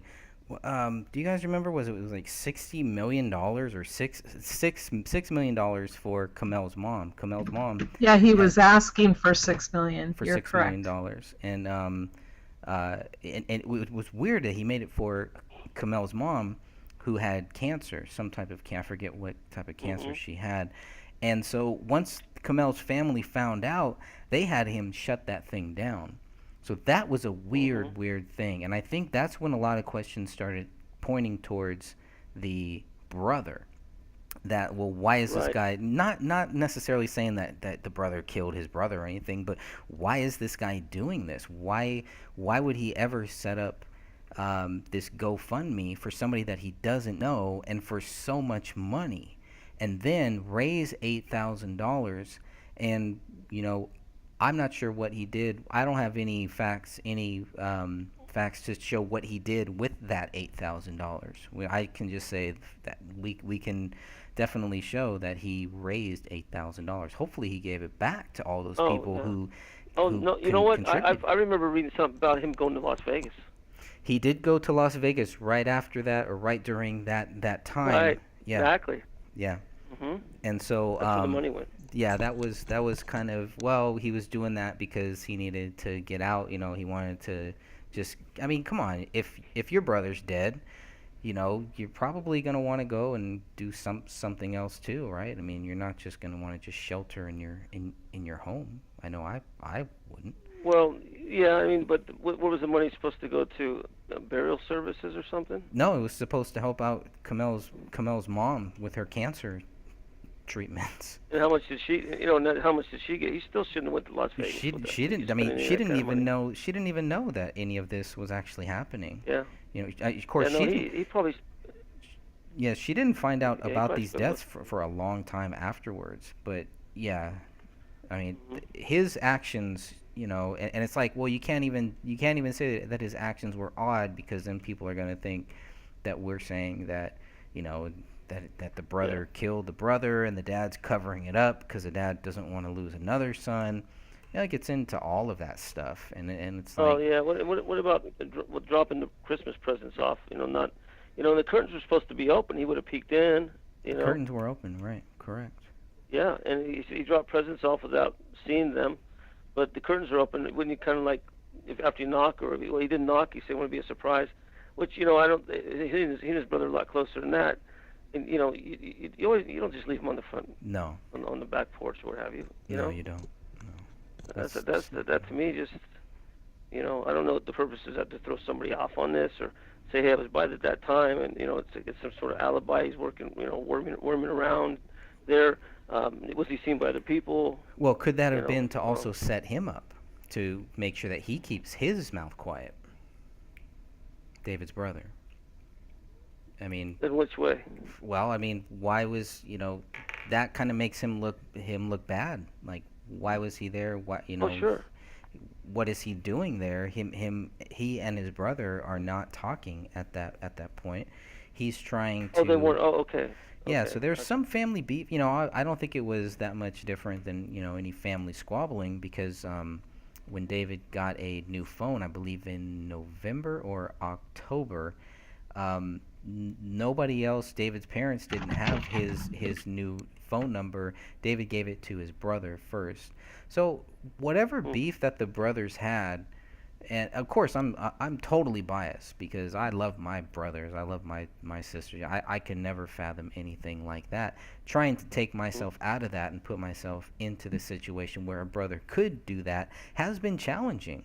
It's been a big challenge because it's hard for me to understand how that could even happen, how that could be even possible. But those things do happen, obviously. But can I Yeah, interject something really quick here, Greg? Going back to the presence, is where I have an issue with Dan Jr. is that he states and makes his statement to the police where he says that he dropped the gifts off on December 25th, was it, or the 20, somewhere 28th. around The 28th. The is 28th. what he told Okay. police. and the whole thing was he says he dropped them off then, but when the neighbors were interviewed, without exception, every single neighbor stated in their testimony to the police is that they did not notice anything on the porch until January 10th. Correct. Yeah, nobody saw him dropping the gifts off or anything. And So they really, supposedly sat there from the 28th until the 10th and every single neighbor missed it. But no, every neighbor stated, and they didn't know. They didn't know that they were telling the police the same story. All of the neighbors are like, so when did you notice the gifts? Well, January 10th. I think it was only one neighbor that actually even No, there were noticed a couple those. of them. Was there a couple? Because I know the guy who was across the street was pretty much the last person to see David, I believe on Christmas Eve. He said he didn't notice those presents until January 17th when the bodies were found. And I question him even being able to see David because looking at the house and how they're, you're going to laugh. I know. But when you look at how these houses are situated on Google Maps and you can look corner to corner, house to house, when you're looking at those street views, and the houses are so offset and there's a tree there. I do not see. I challenge that man to explain to me how he saw David and how he looked David in the eye when they're kitty corner and their windows aren't even in the same line of sight. Yeah. Yeah, see, I believed that story when I had read it in the police reports, but then when I saw the Google photos and then the layout of their neighborhood, I was like, oh, there's something wrong with this. Yep. Because, that just doesn't make sense. And then on top of that, this person who claims to have seen David has David's birthday, and then his wife has Camille's birthday. And he's tall. was He's about interesting. 7 feet tall, if I remember. Almost 7 feet tall. So he's a pretty tall guy. And he disappeared, moved away right after he was interviewed or talked to for the first time. He left and never left a forwarding address. Well, we thought that he told police that he left, but then it turns out that he didn't leave, actually. So I don't know why he told police that, or why whoever police talked to when they came back, why did they think that he had moved when Dan Hennon spoke with that person? It was pretty clear that he had not moved. He was still there, still living there. So that was definitely odd. But the other question is, why did police go back a second time to go talk to that person too? So I've never really felt good about a clear answer about why the police went back for a second time. What type of questions were they going to ask the person across the street? Okay, so because I'm basing what I just stated on what was in the report. Correct. So That's right. And so that is erroneous information because Dan did speak with them and they did state that they were still there after the police stated that they believed he had moved and he was no longer at that address. We'd have to clarify with Dan if the neighbor stated that, but we definitely know that the neighbor did not move at that time when the officer Tara Becker went back to talk with that neighbor. She was told that they had actually moved, she was told that they were no longer at the residence, and then it definitely came out later on that he was at the residence. So that's all that I know for sure. We'd have to get Dan to clarify if the neighbor told him that or if that's something that was found elsewhere. Okay, thank you, because I'll change my notes then on that. So, I want all the right information. Thank you, Greg. Sure. So I had kind of asked why he went to Vegas, and somebody in the chat said for gambling. Pansy said that for gambling. Somebody noticed the dog hair was stuck in the blood on the gun. I don't know if that was dog hair on the gun, but there was some type of hair on the gun and blood. Greg, that would answer what the blunt force trauma to his skull was about of the pistol. That's what I was thinking too, but I don't know if Catherine, Catherine's the one who actually brought that up, and I did a lot of research and a lot of looking into that. And I have a really good software program. I used to do photography. So I ran these photos and the skull piece through my photography development programs, and when you when I get different views, you can actually see impressions that are like a square or a triangle with a small circle in the middle. There's like 2 or 3 separate impressions that you can clearly see different designs on. I'll send them to Greg, or if you still have them, Greg, if you could pass them on to Stephen, that would be great. Yeah. And I would love for you to take a look at these photos, and then you can see what I see. It's not the butt of a gun. I'm not saying he wasn't hit with the butt of a gun, because he absolutely could have been, but you see impressions, like what makes a diamond shape, what makes a hexagonal shape, what makes a square with a circle in the middle. There's like 3 separate tools I found. 3 separate. Well, I'm calling them tools. I don't know if they are tools, but 3 separate indentation designs. Yeah, but there was Although definitely that's okay. there's definitely That was, something let me tell you, something happened with yeah. the butt of that gun. Sorry, Stephen. Go ahead. Oh no! I say it was they didn't just pick it up by the barrel and hit people. Also poking it hard into his head, like really hard. That'll give you a square with a circle in the middle. That's the barrel. Okay, so they'll shove it into his head too. They hit him with, and if you see the diamond, Yeah. that could possibly be the grips. Taking it and just hit him and whack him in the side of the head with holding the barrel, and the grip. They usually there's diamond handled 45s. Okay, just so you know, it's like a larger size diamond shape. When you use it and you measure it with the little sticker tape that they have, it's like 1/4 of an inch to 1/2 an inch, just one diamond shape. It'd be the diamond inside the grips. It'll be protrude a little bit. But I've seen them before. It could be it could be something else too, a part of the gun. But I would take a look at that. I'd take a look if I could see the grips. It would, either negate it or to tell us that might be it. But the square with the circle is a barrel being pushed into your skull. Okay, great, thank you. Well, because and the reason why I'm not arguing. I'm just throwing this out there because when I spoke with the deputy coroner, they stated that, and I had asked them, could it be a gun, and they said they didn't think so. But again, they didn't see the picture of the gun either. But if you could look at the picture of the gun and then the barrel, because they do have that, I believe they have that photograph, and then compare that with the photos I'll send you via Greg of the impressions, then I think you'll have a better understanding, and you can give, well, at least help me understand, all of us, a more informed opinion or idea. Sure, not a problem. Thank you. Welcome. Let's see. We've talked about the motive, what to look for with motive, all the things the dog was responsible for. How long could it take to publicly state that this was a double murder suicide? Have you seen cases, Stephen, about, like the cases that you've studied with a suicide, whether it's real or whether it's not?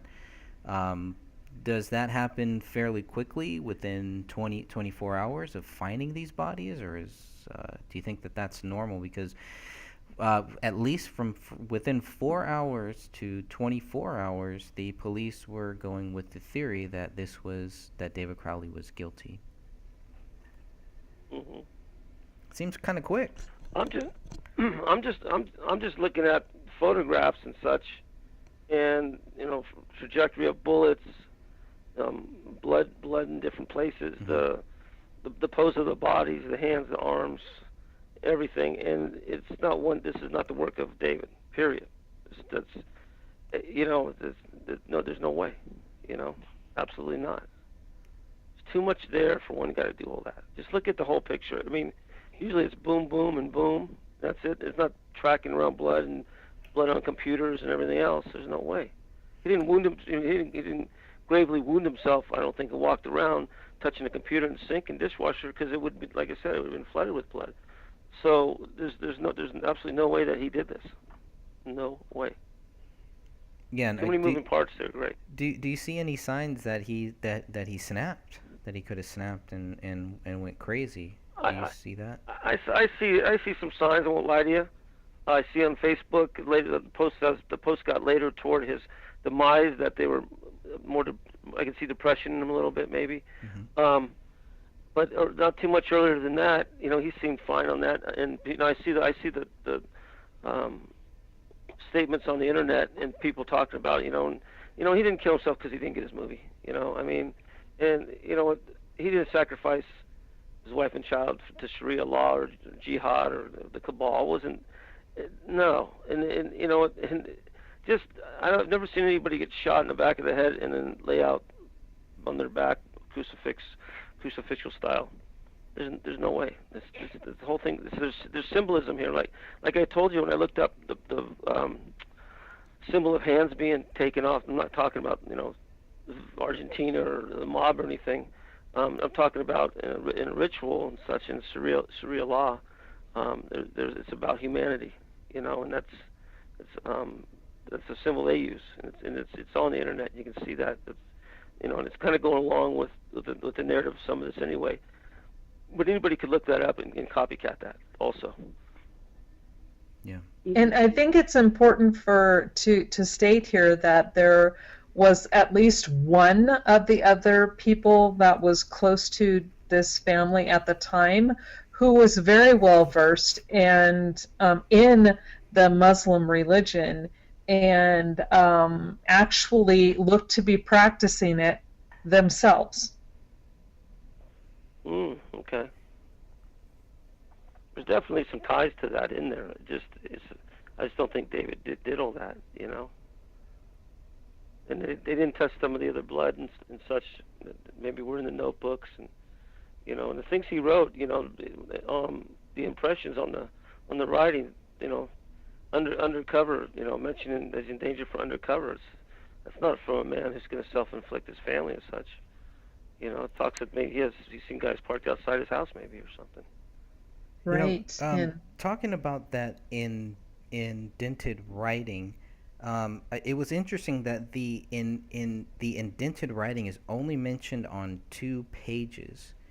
So the question was, does that show that the indented writing was only on these 2 pages? Or is it possible that the indented writing was also on other pages, but again, just weren't tested like so many other things? Yeah, I mean, if you depends how hard you press, you can get down to like a second copy. You can still read, but usually it's the first one's best. Where's the original copy at? Why was it taken out? It maybe threw it, maybe threw it away. Why would he pull it off? Didn't put it. It wasn't a post-it. But the three of the statements that they could get to, that I could read, have kind of told me he just knew something was going on. Just like with Gary Webb and Philip Marshall and all those guys, there's a point they seem to be about right with their guests. They go as far as they can, just to that tipping point where now I better pack a gun or a knife, or change my number, or an email goes out to somebody like Michael Hastings to one of the guys in the military he was embedded with over in Desert Storm, saying I'm splitting. In 2 days these guys are dead. Right. They know they these guys. I mean, I've smelt it. You just know when it's you can't prove anything up till then, but it's just, and he knew. I really believe that he had classifications and some secrecies and stuff. Yeah. And there was the question of, was he leaving to go to California? We got thrown. People had tried to throw us off of the whole film trail by telling us that David's film was dead. It was not happening. He was sad, and that's why he did this. We later found out, Dan Hannon later found out that that was not true. That there was a working deal up until the day David Crowley died. So once we realized that, it's like, well, why would people try to throw us off of that trail? And so then it's like, okay, well, obviously you gotta follow that trail.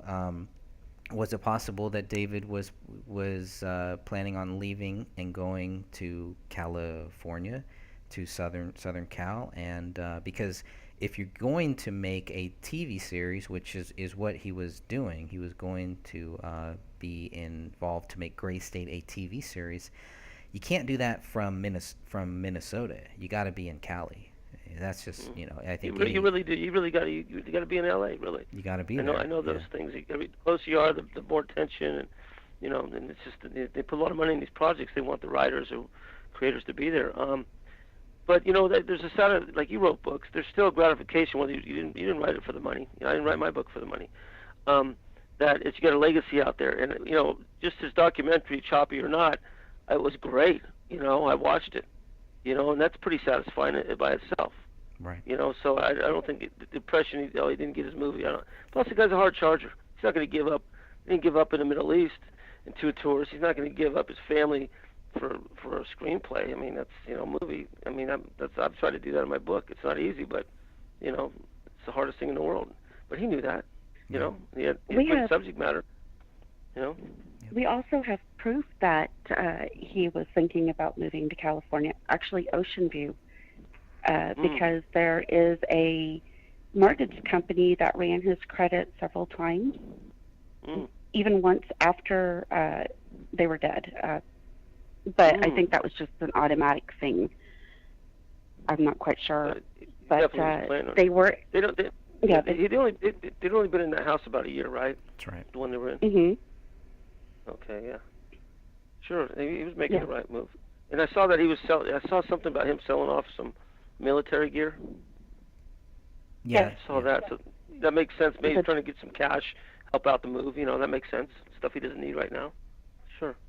Mm-hmm. Yep. Yeah, he was selling off the military gear that was being used to make the movie because he wasn't going to need it anymore. It was going to be done in Hollywood. Right. Yeah. Yeah, they rent all that stuff. They get those houses that do that. They've got everything. Yeah, sure. In his partnerships, like with Mitch Heil, he was trying to get Danny August Mason to sign off also. So he was trying to take care of things so that they could possibly leave. Yeah. It's all planning for his future, not planning for his end. Right. That's exactly what I think. I mean, I just know that, I've got a couple bites of my stuff, and it didn't work out. But when you get them, I mean, you drop everything. It's fantastic. And once you get that taste, he was going for reasons. He wasn't going to quit.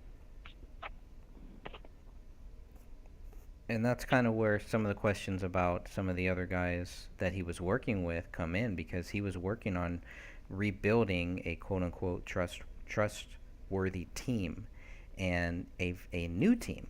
So all of these people that have been with him from 2011, maybe even 2010, a lot of them were not going to be, all of them were not going to be involved in this TV series that David Crowley was actually making. No. The producers and the distributors and everything. When I did Bounty Hunters, the same way. I didn't even get credits the first year because the producers put it in, and the distributor said, "Well, wait till he earns it." And it's the same thing. You can't. They got the crews down there. Those guys do nothing for his deal, and he probably maybe broke the news to them. Guys, I'm sorry. I'll send you some residuals or royalties or something, but you can't go with me, and that's the way it is. Right. You only have so much juice when you're doing something like that. They're putting the money up, and that's the final say for a great story. They don't need anybody else. Like, they wouldn't need anybody else from your book, the Bohemian Club stuff. Right. They don't need anybody else. They got your story. So that's how it works. Yeah. And Greg, you brought up an interesting point, because when he was writing Jason Allen about, creating a new team and stuff like that, he made sure to include Kamel. That's true. And for those saying that he was narcissistic and all he thought about was himself and everything, he would not have included her in that as part of his team. He would have taken all the credit. Yeah. They'll give you, when it's a wife or somebody like that, they'll definitely give you that credit. They don't want to lose a project over that. But a bunch of drinking buddies and stuff, or even guys who did the first documentary, they don't need them. There's nothing they can do, and that's how the business works. So, yeah, they'll sign on the wife. That's part of the deal. That's not a big stretch. It's a good thing. Thank you. Yeah, and that was December, right, Sophia? Yeah, that was late. I think Jason Allen, that was one of his last emails, if I remember correctly. And Catherine, do you remember the last time that David made a phone or a text? It was the middle of November, right? let's see. Oh, girl, you're taxing my brain. I thought okay, I might have them mixed up. One of them, it was the middle of November, and the other, it was like December 15th. But communication for sure. But then again, this was stuff that was coming through their phones, but everything was stopped and no calls were returned, no texts were sent out. I think the last one was December 15th. Yeah, I have here And I think that was Camille. Yeah, for Kamel for I a think David. I think you're right. For I'm David, sorry, Greg, what? And sorry, for David, it was on uh, the 26th of November was the last day Yep. that a Okay. phone call was made from David's cell phone at 6:51 p.m. The call lasted 58 seconds. I don't remember who it was Midas. to, but that may be... Midas. Oh, right, the Midas, and not the gold Midas, but for his tires. And again, if you're going to take a road trip, if you're going to go from Minnesota to to California, you're going to want to make sure you got good tires.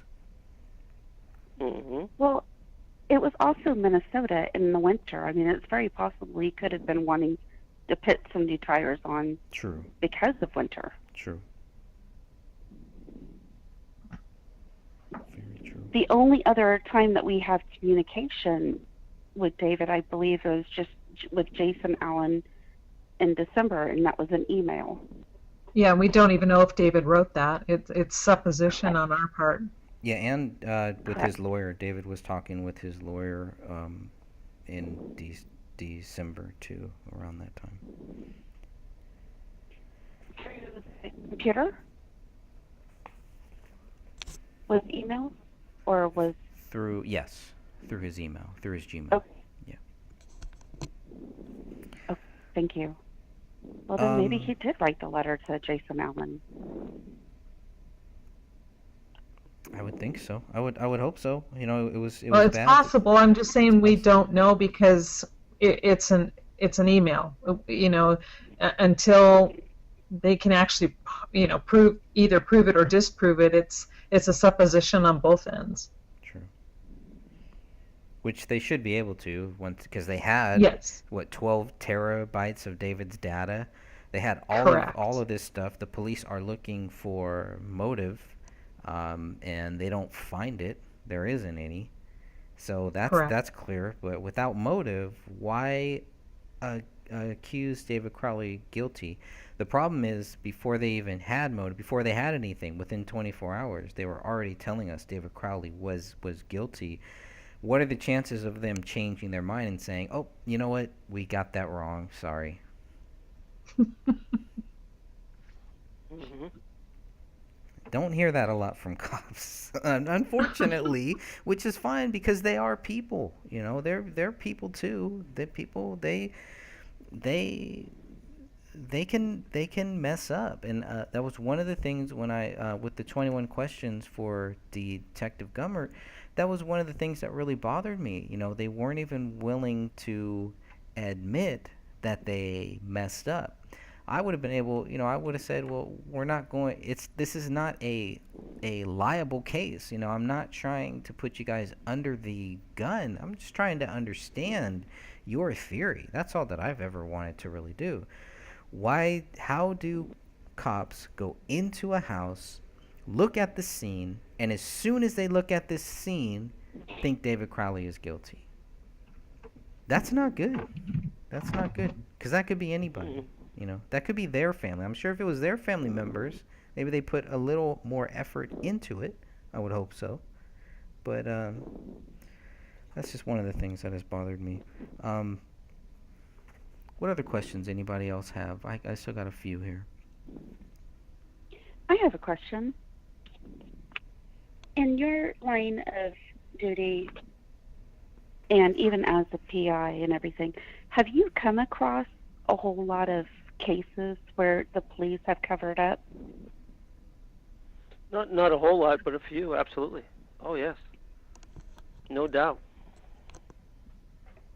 And have they ever corrected themselves, or Nope. if they've been called out on it, or do they Usually, just... most of them that I handled were very high profile that did that, and most of them seem to be connected in the Valley, California, up to the mother lode. Um, uh, it seems that there's corruption everywhere. Everybody can say same with there's certain drugs everywhere, but it's not true. There's areas that are hotbeds, and we got we have a case we can discuss later. A new one Greg and I talked about was Philip Philip Hayes, Haney. but Haney. Philip Haney. Thank you, Greg. I'm a rookie on that one too. But the cover-ups and the motivation behind it is usually always power players that are in the drug business. And I've seen the cover-ups.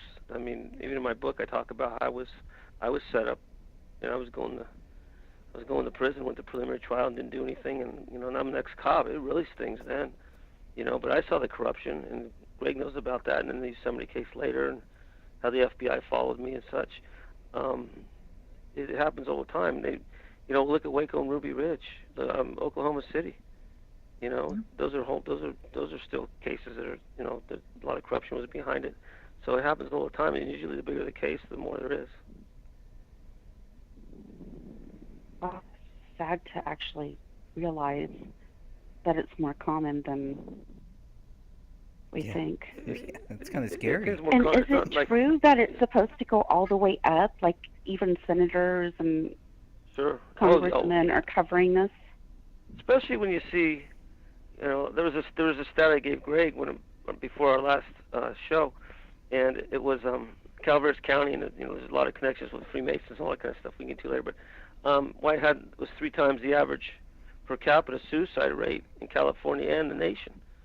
Okay, why is this? And we started looking at, now, like with David's wife and daughter, there's 2 suicides, so that'd be a stat. And so, yeah, we're seeing who's ever involved was Philip Marshall. That's 2 suicides and a murder. And Calaveras County, why is that the highest per capita in the nation? And there's a lot of these suicides that are deep state connected, and that seems And so why is there so many? Did you see? And there's a lot of government officials that retire up in the mother lode, and they're Philip Marshall was with Barry Seal, and wrote books. So that's why when I'm looking at Calaveras County and all the so-called murders and such that are called suicides, that's why the rate's so high. Yeah. Is it why? I'm not sure. And why aren't the higher ups, like the FBI and stuff like that, why aren't these high suicide rates hitting? Well, these their are radar? murders, and they don't want to be murders because they know who did it or who's involved in it. And so they make them look like suicides, and then vilify the father or whoever pulled the trigger, and they go back and he was on crazy, bipolar, drugs, whatever, and they do it all on that. The problem is that people know these people and how they are and everything else, and it goes against the grain of that he would take his family out himself. And that's all those. Everybody that we talk about, Michael Hastings and Gary Webb and Phil Marsh and everything, these are all suicides. And like, really? No, they were whistleblowers, basically, in a good way. And they have information. They have to take them out. Yes, hits me every time. I'm going to commit suicide. I'm going to shoot myself 2 times in the back of the head. Yeah, that. How do you do that? Mhm. It's magic. Yeah, that's why this one here, guys, it may not. It could be an inside job and not a deep state thing, and a shadow ops, what we see normally, because it is awful sloppy, and or they hired hit guys that were made to make it a mess, Mm-hmm. And, the more evidence there is, the better chance a lot of times of not solving the case. Because pretty soon you got something that's questioning on the side of circumstantial, and they know they get a defense attorney because of one bullet that blows the whole case. They look at it that way. This thing's just a little bit too messy for them. So what's the motive? What it is? I think it could be the guys that weren't going to be going to California. Who knows? And it could be. It could have been. The other thing is, could have been directly. Those guys might have sold out. Wouldn't be the way some of these guys are. It wouldn't be tough to buy them. Sort of with the Saudis that came in or told them what to do, or you know, this is what you're going to do for X amount of money. There's definitely some money behind this. You know, there's too much work here for just to be somebody really pissed off. Hmm. So there's an agenda somewhere behind this. You know. One of the things that really stuck out to me was that the staging of the crime scene, it seemed like it had been done in layers. Is that the right term? Sure. Almost like they That's- kept coming yeah. back and doing a little bit more, like overstaging. And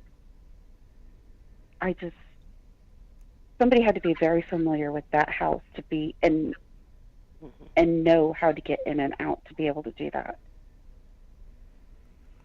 Well, and another Yeah. thing I want that I find interesting and how I think it goes up just a little bit higher, and I agree with you, this is so sloppy, it doesn't reek of a professional, but yet the metadata on the photos from BCA has been altered by the BCA, and I'm talking altered time. Yes, time stamps, date, not the date, but the time.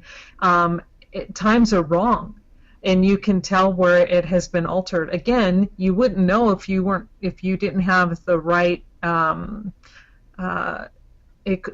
programs. I'm sorry, it's late here, and I'm really tired, so my brain is kind of starting to shut down. With a proper, I use Lightroom and Corel Paint Shop Pro to edit my photos, and by putting them in Lightroom, I believe it was Lightroom, I could see metadata, and that's when it struck me. And I talked to Dan, and I said, "Hey, these photos have been altered. The timestamps, this metadata has been changed." I know you see that. Yeah, absolutely. Wow. And it scared me. Honestly, it did. I don't normally get scared, but I'm like, oh, holy potato cakes. That's not what I said. I'm like, this was changed at a higher level. So I'm thinking to myself, why would that occur? So people. So let's say somebody IDs the brother with the presence. They can work around that by fixing the time stamps or whatever to say, oh, he was there, so he couldn't have done it, or what have you. They're going to try to work the time on those, because the time of death or longevity of death, that's varied from the postmortem lividity to say it again. Decomposition or decomposing? Composition. God, why is that a word? I must have. It's late. We're all tired. I know. No, that's okay. Decomposition. Just to get a tighter timeline, to cover anybody's. Oh, we saw this guy at that time. Why do you think the guy says, oh, he saw it on the 10th? Well, really? Saw the packages out there. Well, maybe they weren't there or they were there. There's something with the packages, like Greg said, that it throws something in there where you're going to get somebody that's going to hang outside and be noticeable, because they show up. It says, oh, we saw those packages there. They can work around that maybe in the story. And people say, I saw them there. No, I saw them there. Not everybody's going to notice them the same day they're put there. So maybe that, it definitely could be, a worm out there kind of wiggling around saying, oh, these packages were here this time, not that time. And if somebody comes in and questions the case, then it changes the timestamps on it. But you can still go back to the original forensics and know what that time, what that photograph is, right? Correct. Well, if you have the right programs, you can. If you don't, it shows as just the timestamp that was altered. And that is how I was able to catch it. I was getting ready, and it was just a fluke. I was getting ready to do, again, just some processing and do some edits on a photo to see if I could get some detail out. And I just happened to glance, and I noticed two different dates, 2 different times for the same event on the same day. And I'm like, hey, wait a second, that shouldn't be.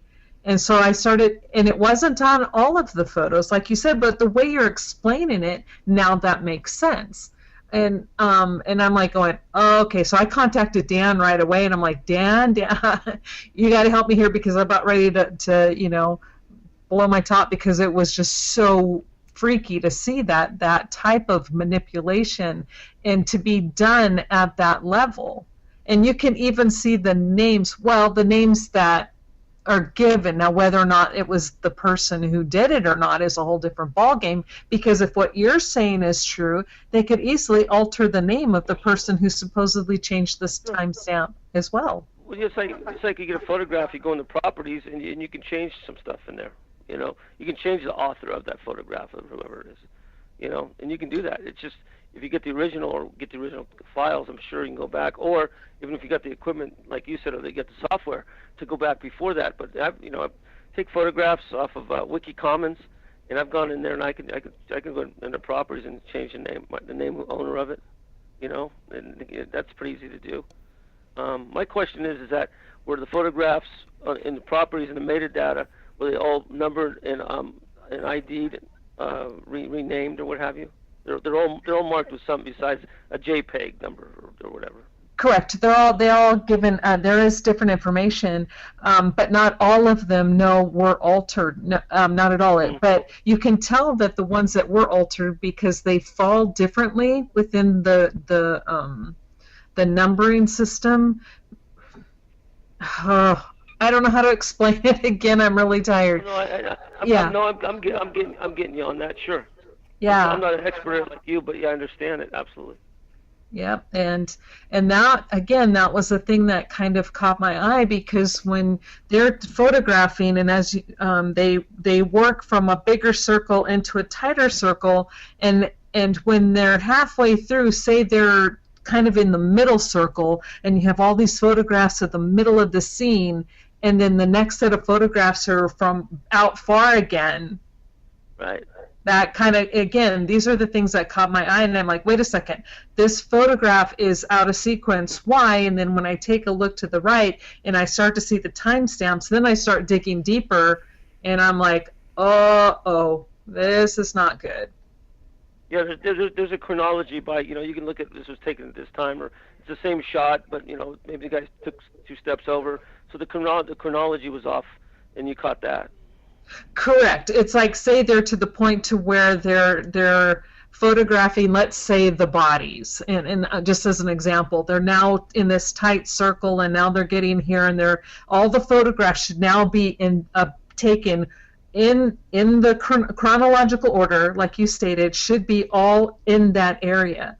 But say you have a picture of the rug, the body, the rug, the body, the outside door. Sure. This is where it's like going, okay, that is these are the things that caught my attention, and it's like that's what led me to look a little bit deeper, and that's when I found, again, by looking at this photo, getting ready to do, an edit to it, and then noticing that the metadata was altered, and I'm like, okay, not a good sign. It didn't leave me with warm fuzzies. No, absolutely not. Photo of the body bags, is that the one that really I'm trying to remember. It's been what? On that one, it was the time.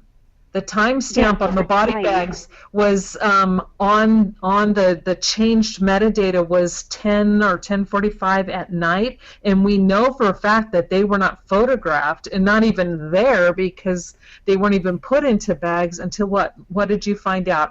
12:30, 1 o'clock in the morning? Between 12:30 and 1 o'clock in the morning. Yeah, so that's a big time difference. Oh, absolutely.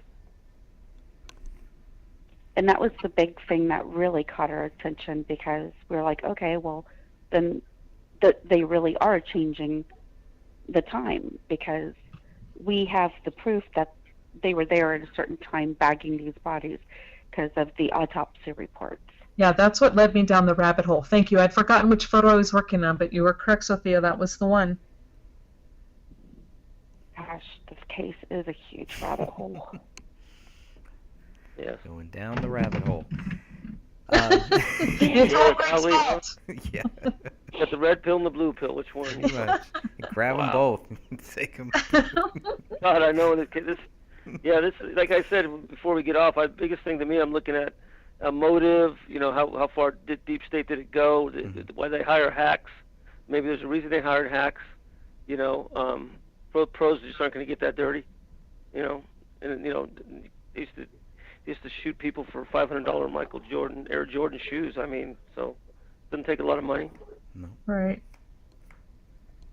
Did you want to continue off air, or did you? We can. Sure. I just need about Okay. a 2-minute break. About a minute break. Sure. Okay. I'll leave my phone. I'll leave my phone on. Yeah. Is there anything else, Greg? I think that's all I have for now. Oh, one last This thing. was One last great thing. discussion. Yeah, one last thing. Did we talk about that David's mom died a couple months after this happened? Did I tell you that or no? Guess that. No, we talked about the We have GoFundMe, so but much to go Okay. over. There's Yeah. so much more. I hope we can get you to come back like a lot because everybody's really enjoying you being here. And we have more Oh, thank questions. you. Oh yeah, no, you guys gave me a lot of really important information also. Awesome. Well, I'm gonna save the rest that I have here then, and we'll get back to all of that on our next show. And yeah, I look forward to that. Sure. So if anyone has any final words here, Derek's asking when the next one will be. Hopefully within maybe a week or maybe two. Maybe we can get everybody on. Maybe at an earlier day at an earlier time, but we can work all of that out here. Is everybody? Where's everybody? Well, you and I are in California, but they're out of state, huh? Yeah, they're out of state. Kathleen and Sophie are out of state. Yes, we're out of state. Good. And Oh, safe. at least we separate a little bit. That's good. Yeah. All right. We cover all 4 corners of the world. No, okay. Yeah, that's the way to be, huh? Yeah, right. Because we have more work ahead of us. Yeah. Just getting started, but glad to have you looking into this case, and I think this has been great. So unless anybody has any final words, I'm going to go ahead and shut this public conversation down. I just want to say thank you, Stephen. Thank you. Well, I appreciate it. And my book Ultimate Prey, it's on Amazon. But if you want to, I'll send you guys I'll get the emails from Greg, send you guys a PDF copy. So it's basically the first proof, and it's all PDF and such. But it's what's in the book now after 12 years. So I'll send you a copy of that. Won't cost you anything. I'll send it to you. That'd be Email. great. Yeah, take a look at it. Yeah. That needs. Yes, I would love to. In fact, I'm going to buy the book. I'm old-fashioned. I love to need hold the a hard copy in yeah, my me hand. Oh, I know. Oh, I I know. That's the only way to go. Yeah. Yep, I will be I buying it. actually just bought the book that you had mentioned for the Philip Marshall case, Last Circle. Is that it? Oh, the last circle with Sherry Seymour. Yes. Yeah. Yes, I went Yeah. and bought that book. Nice. That book, it gets into I haven't- menopause and a lot of that. Yeah, and it's what basically comes around to my story in my book. It follows right in the same routine, and last circles. It's heavy. It goes into Inn's Law and Rose Law Group with Hillary Clinton and everything. Yeah, it's deep. Wow, I'm so Yeah. excited to dig into that one. Yeah, I've been trying to get a hold of Sherry. I've never met her or spoke with her. She's kind of still hiding out. She's down south somewhere, but we're on emails together, but I still want to get a cup of coffee with her because she was the first one to break a lot of that, just right around the same time as the Iran and Contra stuff. And so she was right on that side of it. Mariposa, small county, it leads right to the the front door of the Clintons. And that's like whoa. So she covers a lot of that in there. The other book to look for is The Last Mogul by Dennis McDougall. The Last Mogul, about Lou Wasserman and how MC Entertainment was running a lot of the drugs through Yosemite, and that's where Mariposa's at. So that's an interesting read too. Wow, yeah. Yeah, and that ties into your Freeway Ricky Ross, Greg, and everything. Oh, really interesting. Yeah, it's part of that. Sure. Yeah, I'm just pulling that up here now. Awesome. I'll add it to Yeah, my Last list. Mogul, very good book. Really enjoyed it. Tells you about how Hollywood started and how the drugs went through there, and they did go through. That's why Mariposa was corrupt, and because the drugs went through Mariposa to get to Yosemite Park, and it's right in the book. Wow. Yeah. Dennis McDougal. Really good. He wrote the first Yosemite murder book. I wrote the second. He wrote the first one. Nice. Well, I still think Yeah. your book needs to be made into a feature film someday. I'm just really fascinated by it. It's a great book. Yeah. No, thank you. It's still a goal. You know, keep my real job of working on that on the side. Definitely. I just want to write more books like you, Craig. You gotta I catch got like up three now. books out there. I got one. I got 224 pages. You got 1,000 pages. It's all good, my friend. Well, thank you all for being here. I'm gonna go ahead and thank you to everybody in our chat room, and yes, we will make sure that everybody knows when our next show is happening. This is the David Crowley Questions conference call, Gray Stage number 198, and I will end this live stream right now. God bless you all.